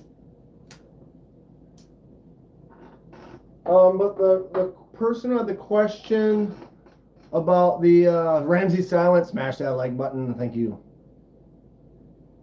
Grateful's not really a Spyderco fan other than the Smock and the Yo Jumbo. I would agree with that. Dustin, button lock knives. I've done quite a few die projects. That might be a way to find it. I found that with button locks, you have to kind of pay attention, especially when you take them apart, and putting them back together specific ways are easier. It kind of makes it easier on yourself. Also, some of them sit in a groove that you have to then put it together in the groove before you set it in there. You can't slide it in after, so it sometimes it can be a little tricky. But I would recommend, if you are looking, so I had to powder coated the scales, so I had to Dremel them back to spec because the bearings wouldn't spin. That happens, you know, whenever, if you powder coat something, if you're changing the thickness of anything, that makes sense. You almost would have to put a resist on certain areas where you're getting movement. But definitely with buttons and clearances and locks and stuff, you'll definitely, you'd have to pay attention to stuff like that. Patience. And I found building it up in a way so that you can then click the sandwich together in just a nice smooth way. What's going on? Rusty pivot heads lurking while at your son's hockey practice. Hope everyone's having a great Monday. Have fun at hockey. I was at my nephew's hockey over the weekend. I ain't no rusty pivot head. Robin's like the pristine, polished, honed, beautiful head. I've yet to wear the squirrel tee around, but as I find there are a lot of us knife weirdos around Marietta, you know, I'd be surprised if you get, I don't know. It was like I met Dom for the first time in Wisconsin. We were at the show in Wisconsin. And Dom was like, Kenman, what are you doing here? You know, I was like, what? And he's like, you know, he like, on the channel, he was like, dude, I know you. And I was like, I don't know. I'm just another guy. And so, like, to be, like, recognized when we were at this little show in Wisconsin. Dom's fantastic, though. I highly recommend checking out his work. He makes some really cool knives in his garage. But like even like going to Atlanta, I this last year I did notice I got recognized a lot. You know, I'm not trying to, you know, whatever. It was kind of nice though. It feels cool that. What was the one guy said? It was funny. I guess he was never in the lives. Well, this was also almost a year ago. So I hadn't been doing live streams quite as much. But he was like, well, I didn't recognize you without the mask, but I saw the long hair or something like that. Fred. I met you a few times now. Such fun. Fred's a great guy. Fred, just bumping into Fred after already knowing him, like right at the beginning of Atlanta, we bump into each other. We're instantly like, ooh, look at the pickups we already got and stuff. This is why I do this, is right here. All the folks, the people, meeting, talking, meeting Dong. I met a bunch of people in Atlanta. Great time. Absolute great time. Fat Harrison. Get a haircut, you hippie.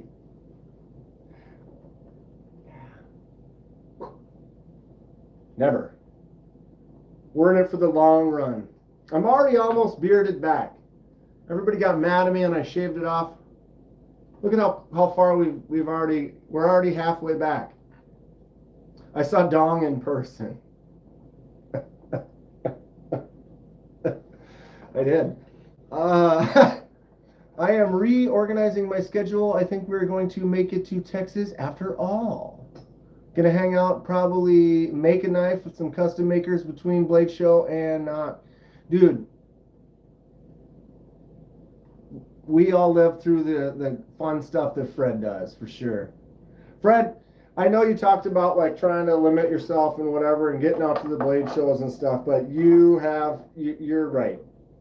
You're right by thinking that I'm right and that you should go because it's such a fun time meeting up with everyone. Laser ghost knives. That sounds so weird. Donnie's going to be there and maybe he might be able to perhaps hand deliver. You know? Texas is fun. Cicero. Or Bob Tism. No, Cicero too. Whatever. Anyone can come. And everyone should. If you can get to any Blade shows, do it. If you can get to a Texas or an Atlanta, I'll be there. No doubt. Planning it, working on it right now. I don't like time going fast, but Texas is going to be here before we know it. It's in March. I think it's the middle of the March, or is it towards the end of March maybe? But that's going to be here quick. Winter will probably go fairly quick, even though I don't like it when time goes fast. But I do like getting to the fun events like Blade shows. When do they usually open up the rooms for Texas? I believe it's like 10. Or the early bird was 10. No. Early bird was 9 and somewhere between 9 and 11.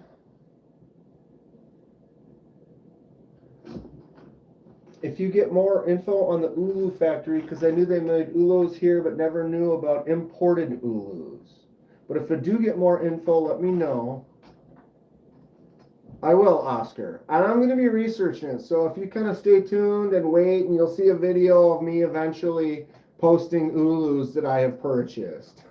And so you can join me on the adventure. Oh yeah, if you're subscribed, then you just pay attention, and eventually, sometime soon, I'll be getting some. I think they're cool. All-time favorite knife show is the NYCKS New York Custom Knife Show, held in Jersey City. Smaller show, awesome atmosphere. I'd love to go. When is it? Like, what time of year is it?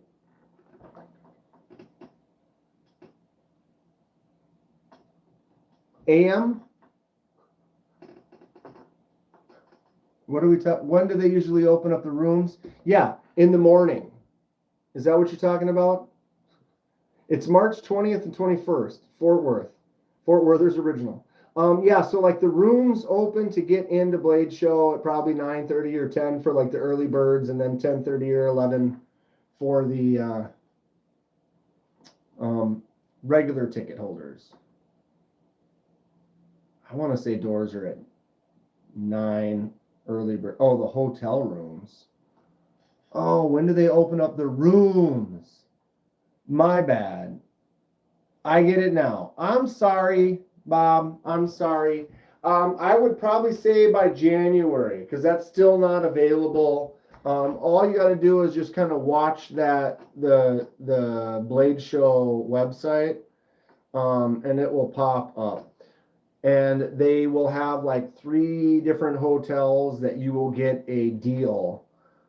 It's still gonna, those special hotels. If you want to save money, you can completely skip the special hotels, because the special hotels, they'll still end up being about $200 a night. And they'll be within walking distance. But you could probably get a hotel and rent a car. You could probably get a hotel for less than $100, or maybe $100 that might be 5 miles away.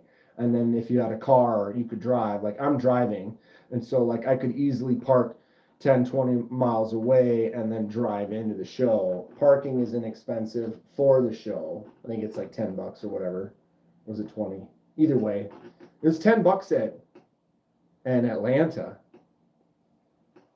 But yeah, like Fred says, you can stay at a hotel 20 minutes away for much cheaper, and then rent a car or whatever. Bob, when I've gone to Texas, the first year I went, I got a hotel that was like 2 blocks away, that was through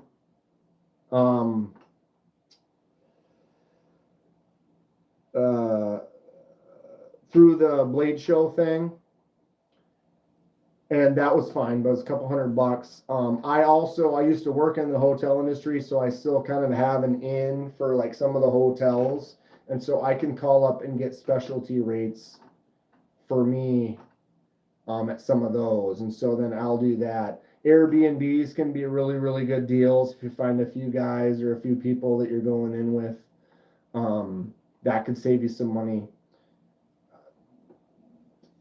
But I don't know, you can find like a Holiday Inn for half the price of the hotels there, but you're also going to need to drive. So if you have a car, you got to rent a car, that might cost a little bit more. Like I ended up in Atlanta, I rented the car and the hotel, but had I not rented the car and just got the hotel there, it would have been the same price. And so I could have saved all that hassle, except I was too late in Atlanta and all the rooms were booked. What I'll recommend is what I plan to do, not in Texas, but in Atlanta. I think Atlanta is the trick, is you get the hotel room that the convention center is connected to. You pay a little extra for it, but then what happens is all that community after the show, people are hanging out. They go to the hotel bar in the pit and then hang out, party there all night. And then you can have a couple of drinks or whatever. And then all you have to do is go up, get in the elevator and go up to your room. So I think Atlanta, that's the trick. That's the trick. Texas is a little different because Texas, the convention center isn't connected to any hotels. So you're either getting a hotel directly across the street, a couple blocks down this way, a couple blocks down that way. Atlanta show is a 20-minute drive. Just wondering what Texas looked like. I can never get a reservation at the Renaissance Hotel for Blade Show. I stay 1 block away at the Embassy. What do they book up that quick? Fred? I don't know. It seemed like a lot of people I was talking to kind of jumped in right away. Like if you know you're going, you find out the day they start booking the blocks. But if you stay at the Embassy a block away, then you can just stumble over there or whatever without having to really drive. Like mine, I had to drive. It took like 15 minutes to drive there. And it's like, I'm not a big drinker or anything like that, so I was fine. But, you know, you're hanging out. You just want to hang out an extra hour rather than drive back to your hotel when you could have literally just stayed there and then just gone upstairs. Blade Show Atlanta's too crowded, packed these days. When was the last time you went, Thomas? Because it was crowded, but it really wasn't. I didn't feel like it was that. The only time it felt crowded was when you had the smaller tables where they only have a small section, like the Devo table was only so wide. And so if there's 3 people there, it's kind of busy. But I felt like you could walk around pretty well. Fred, always good to see you. They block the entire hotel for show people. I never know to get a notice when it's available, so you miss out. I think you got to pay attention. I don't know if they send out the notices. I think it's like you got to go on the Blade Show website regularly and watch for it.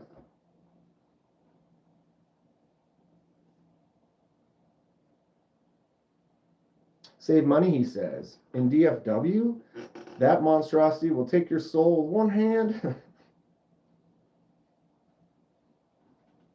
You know, it's worth it. It's worth it. When I go to Texas, I go to Atlanta, I'm in Minnesota. Driving, gas, flights, hotels. You know, you can spend $1,000 and you haven't bought a knife yet. You know, like if there was one in Minneapolis, I could drive down there and spend a couple gallons in gas and then spend $1,000 on knives, not on the trip itself. You know what I mean? And it's still worth it. It's still worth it. It cuts your buying abilities down, but you save up for it, you plan, and to me, it's so worth it. Just the meeting up with all the people, hanging out, going down in the pit and jamming with everyone, kind of like this. You just got everything you bought out on the table. People bring their favorites. People bring stuff they're selling, stuff they customized, stuff they picked up that day. It's just a great atmosphere. Every person I've ever met at Blade Show has been fun and interesting. I haven't really seen any crazy drama or anything like that. Bring a tent you can sleep on. Bob's Lawn. There you have it. It also depends on, to me, some things are worth it too. Like I couldn't afford to go to Utah, but MPG lives out there. She lives close, and she basically told me, she was like, if you come out to Utah, you can stay at our house for free. I'll even make food for you. I'm like, well, that sounds great. That would save a ton. But at the same time, something about unwinding, having your own room, being able to go back to the hotel, you know what I mean, versus crashing on somebody's couch or something like that. Not that I wouldn't, I totally would. But sometimes it's just, another $100 I get a room. Then you can not worry about, like, in the morning, you got your own bathroom, shower, and anybody else's hair. I'm not, bugging other people or things like that. For a few bucks more, you could sleep next to Bob.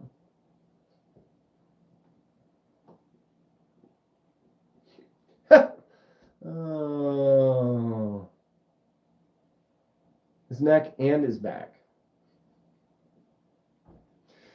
Oh, you kids today. Thomas lives about 1 hour away from the hotel in Jersey where the NYCKS is. Oh, we're going to crash at Thomas's house. Crashing with Thomas. Thomas, you want me to come to NYCKS? You know how to do it. Send me a picture of the bed where I get to sleep. Do I lay next to your... You got your whole family?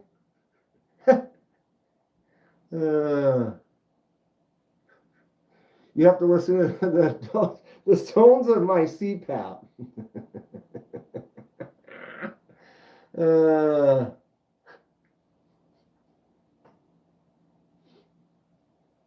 To get your own hotel, you don't have to experience Tony's farts. Sometimes, I go on a ice fishing trip with the buds every year, and there'll be 4, 5, 6 of us in a small, there's only a couple of rooms. I just got disconnected. So you kind of shacked up with some friends. Just got my Spyderco smock to the door. Best day ever. We need to tighten that still. Now that I got the...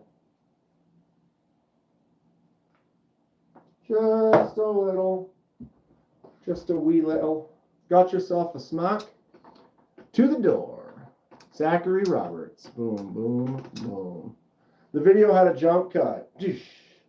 I noticed it said disconnected and then reconnect.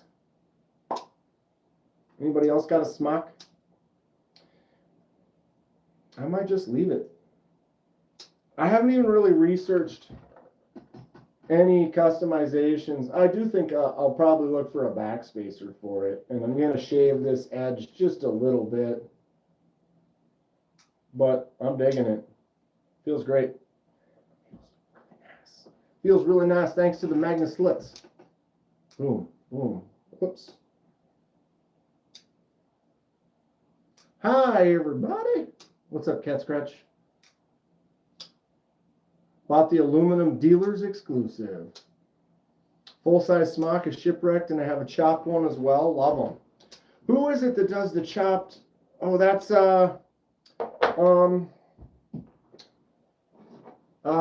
Gecko, right? Gecko Customs. He picks up smocks and he does like a full rebuild. Probably one of the best ones from this year. I got to make that video. What would everyone like to see? Favorite knives from this year, or all the knives from this year, or best designs from this year? All of the above? Let me steal the ideas from you. I love everything about this knife except for one little bitty thing. Just want a chance to buy an XL Rosie with smooth scales. How much? All of the above. What a big hands! This little point right there, I wish it rounded evenly, like on the left side. I wish the round side, I wish that much of that tip wasn't there. I may try to remove it at some point. But as a lefty, this knife is great. But when I sit like this and I go like that, literally it's only this little nub, this little teeny little bit right there. Get rid of that much. A tiny shave off the tip. What are you up to, big hams? I got a chaos mess. Family was here over the weekend. We were looking at knives, and then when I jam knives, we're jamming. We're like, boom, check that out. All right, cool. Down it goes. All right, what's this one? We're into it. Look at this Goblin XL, sweet. And then it gets set down in the wrong place too. $927 for the Rosie. Shave her down. Yeah, I probably will, Mick. $927 for a smooth Rosie. They're expensive. They're expensive. And then the one knife in the entire house that's dangerous. This one right here. This is the one. I think any other knife in this entire place someone could pick up and they'd probably be okay with. Maybe not this, because it is a live edge with a serrate to it. But that's still, it's a butterfly knife. People tend to open it and they don't really go too crazy with it right away.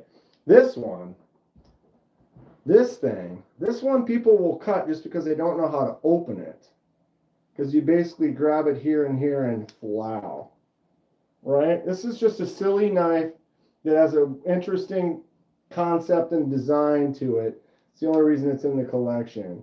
But if you're holding it weird, you have hold it the wrong way, the blade comes out sharp point first. Like everything that the blade comes out with is just the cutty section. The nasty cutty section. So it's like you don't want to, if you hand this to someone wrong, they're going to hold it this way, go to open it. Long story short, nephew picked it up, and I was like, ooh, careful with that one. He's like, what do you mean? I'm like, well, let me show you. And I grabbed it, and I was like, boom. See how it's weird? And it cuts, it like this, if you have your holding on right there, look at that. It just comes out, and then you're sliding it directionally, which is a cutting motion. And I was like, yeah, I mean, touch it, it's fine, but just be careful because this one has a weird mechanism, right? And so he looked at it, and he hands it to my dad. 1 second later, I'm looking at my dad, and he's bleeding. Like, what'd you do? And he's like, he just barely cut himself here and here. Just a couple little, tiny little, and I was like, I just told you. This one here, I got to put like a Post-it note on it. Like, careful around this knife. You never really need to put a Post-it note on a pistache, though, right? Do I own any non-knife stabby sharp object? What? Like you mean like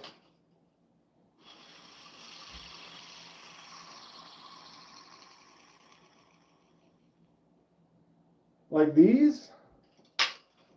Or do you mean like, what do you mean? What do you mean? Oh, I got a couple of those. I got like 4 of those.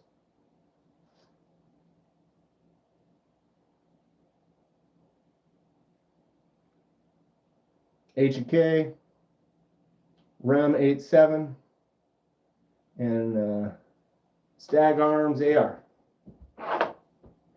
Boom.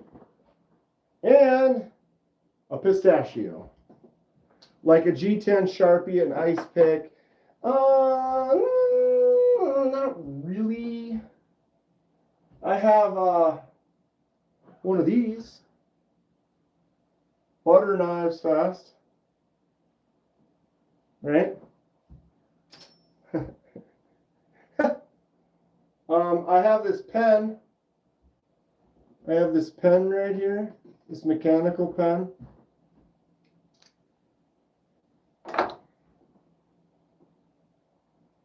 Well, except for this is pokey, sharp, stabby. Anybody seen one of these before?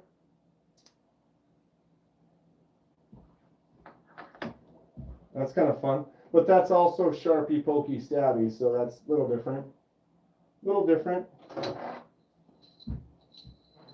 This one's metal. Little Kubaton. This is like 30 years old.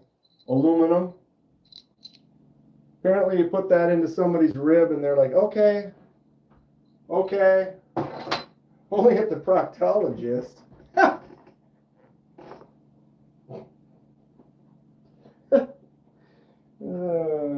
I mean, sure. Wingard Wearables Micro. Oh yeah, I remember you recommending that, Thomas. We looked up the dick pic. It's the Godfather ice pick. It sure is. It sure is. Yeah, I don't know. Not so much. Not a ton. I am kind of scattered all over the place though right now. I got stuff everywhere. And I got several that are out of place.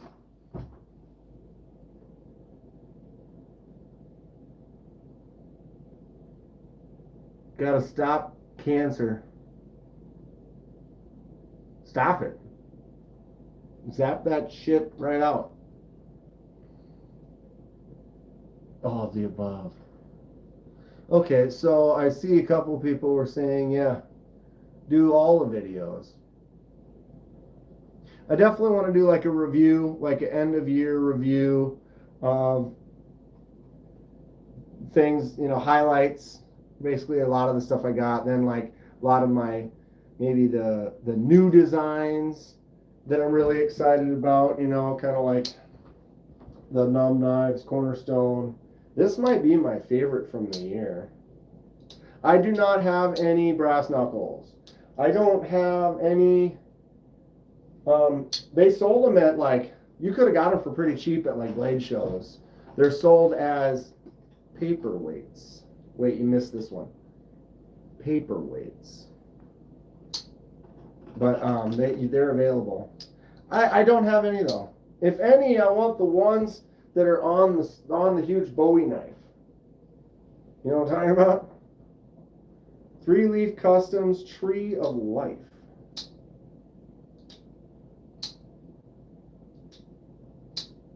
Caliber, Golden Design Works, Baptism. Is that what you're talking about? Golden Design Works caliber.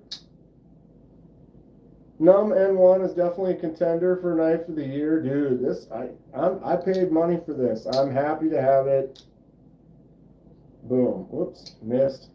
It feels great. The lock is cool. The front flipper is not working for me right now because my stupid cut on my thumb is still pissing me off a little bit.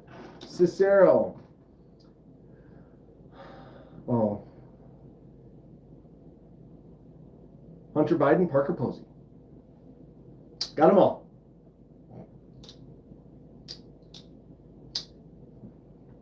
Tom.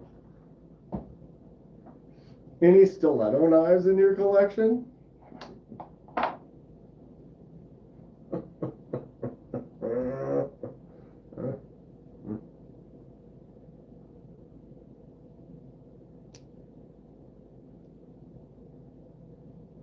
Wow, that focus is bouncy. Does that make you sick or what? Like, do I have to? You mean this one? Forgot about the mini. I hate how a small cut can be annoying. The Golden Design Works caliber is awesome. One of my favorite reviews. Can't remember who sent me one to review. It might have been, I think it was Lanyard Man. I'm pretty sure, yeah, it was a lefty. It was Lanyard Man. Awesome knife.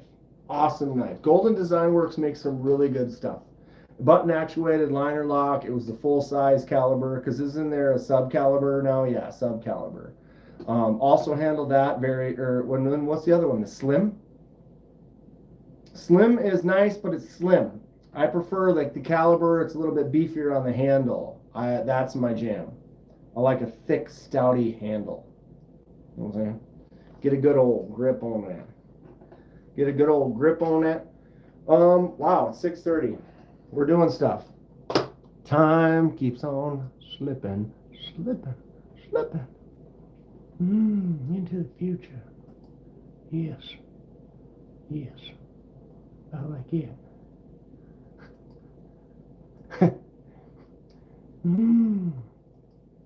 Jesse's gonna make his P's and poops. Alright, what do we got? Ben from Jack Wolf Knives is gonna be on KC of the Knives Fast Chattel copy. Alright. Steve Miller, Jesse. Time keeps on slipping. That's great. I mean, you can't make stuff like that up. Oh! Yes. Talk to you sometimes this week. Absolutely, Steven. Steven. Y'all know Steven. Sorry. Hold on. Hey, $20. You know, you didn't have to throw me the 20. But yes, Steven. Let's talk this week. Steven's got quite the collection. Quite the collection. Update time. Looking good. Steven, you going to Texas? Have we talked about this? You just go to Atlanta. You planning on going to Texas? And how you been, Steven? Good to see you. Thanks for popping in. Okay, did I post the link? I did. I was right in the middle of posting a link to Casey's Knives Fast channel. Normal live is Monday nights, usually around 6:30, 6:45. I often go on, most of the time I've been on Mondays here, and I go on right up until Casey starts, and then once he's about to start, or sometimes I end sooner than that, but as soon as he starts, I send everybody over there. I try to promote other channels as much as I can, and it's a great community, great support. Thank you so much for the $20, Stephen. I appreciate it. Yes, sometime this week, early evening or whatever, we shall chat and work some stuff out. Make some plans. I'm in. Thank you, sir. You are a gentleman. And a scholar. We're having fun today. Rick's Knives. I missed that. What's up, Rick? What's up, Turd Nuggets? Don't forget to stretch out those creamy hamstrings. Jesus. The Ron Popeil Pocket Fisherman, 1999. We have fun here. I got some popsicles. Oh, Lord. You know it. All right, so he hasn't, or has he? He did start playing music.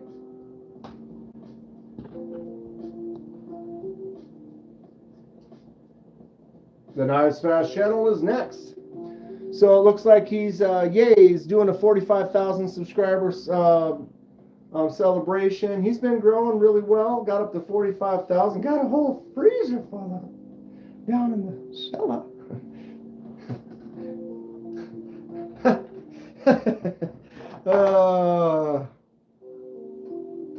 Did anybody watch the Diddy documentary? No, but I heard it was crazy. And I heard they had news about, like, they have more evidence that, like, that he was definitely involved in the Tupac stuff. That's what I kind of heard, which is crazy. But I've heard it's interesting. No doubt. Okay, why am I need to turn that music down.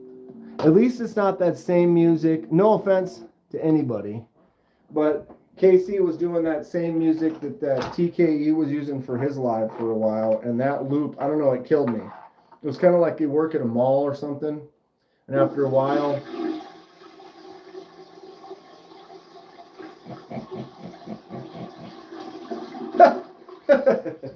I got a nickel down in my pocket if you want to reach down in there and fish around.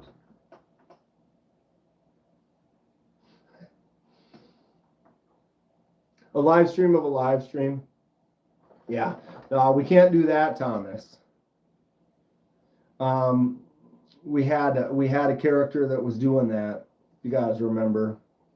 But yeah, there was a dude that was literally going live for hours, and for it, like, he was getting people to go on his live, and then they would go and watch other channels. So like they were watching my channel, they were watching Casey's channel or whatever. So he was trying to get people to meet up with him so that he could say, oh, let's watch knife content for this week. So it's like you're watching him watch our content. And he's pretty much disappeared at now.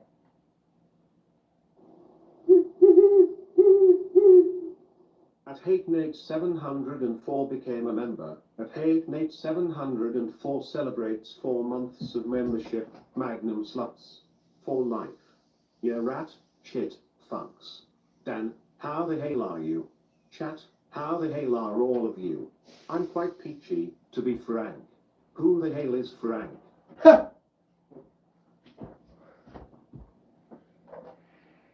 Magnus Lutz, ho!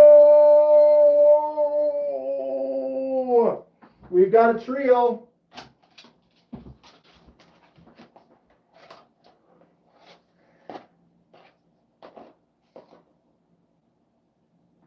Magnus Lutz for life. Hate Nate. You want to know about the Magnus Lutz? Just look under Hate Nate's name right there. Magna Cut. That's what's up. That's what's up. Hate Nate. Magnus Lutz for life. I appreciate you, bud. 4 months, Magna Cut level. This guy. One of the 3 fantastic Magnus Lutz. We got the Dong. We got the Thomas. We got the Nate. You guys are so sweet. I'm pretty much done with those. I got the blood all on there and stuff. Looking good. Looking tight. Looking. I'm going to get a couple more things on them. Final touches probably tonight. Get them nice and dry and get them shipped out. Get them all shipped out to you folks. What y'all think about that? What y'all think about that? I appreciate you. I appreciate you. Thank you. Thank you. You guys are sweet peaches. You guys are a bunch of sweet peaches, I tell you. I tell you. All right, my chat stopped moving. R.I.P. the penny. I know, right? That's just not a good thing. Use cash, folks. Use cash. Magnus Lutz, ho! Oh, that's fun. We all have fun here. We appreciate you, KDK. I appreciate you. Thank you. Solid. Solid. I told myself I wasn't going to cry. I told myself. Oh boy. Boy, oh boy. We've done it. What a successful 2 hours and 15 minutes. I don't know. I know why I like it, because it's just chill. We're just chill. We have such a good time. Ramsey Silent, have a great night. Oh, thanks for the thumbs ups. Have a great time doing what you do next. Stay awesome, everyone. We need a ZDP 189 porcupine. It's got a nice rhythm to it. You pick up that little piss shooter from One Track Mind. Who? Who?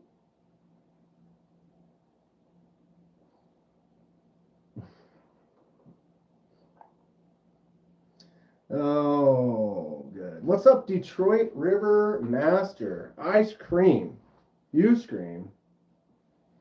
We all scream. All right, here he goes. Everyone go over to the KC Live. I'll post the link one more time. Boom. There it is. Tell them KDK sent ya.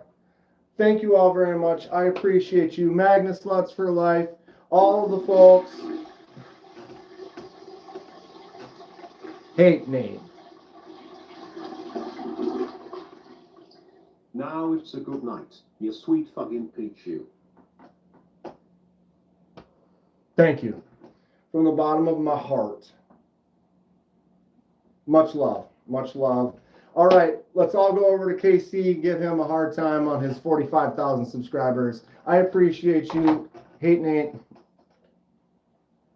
Get up.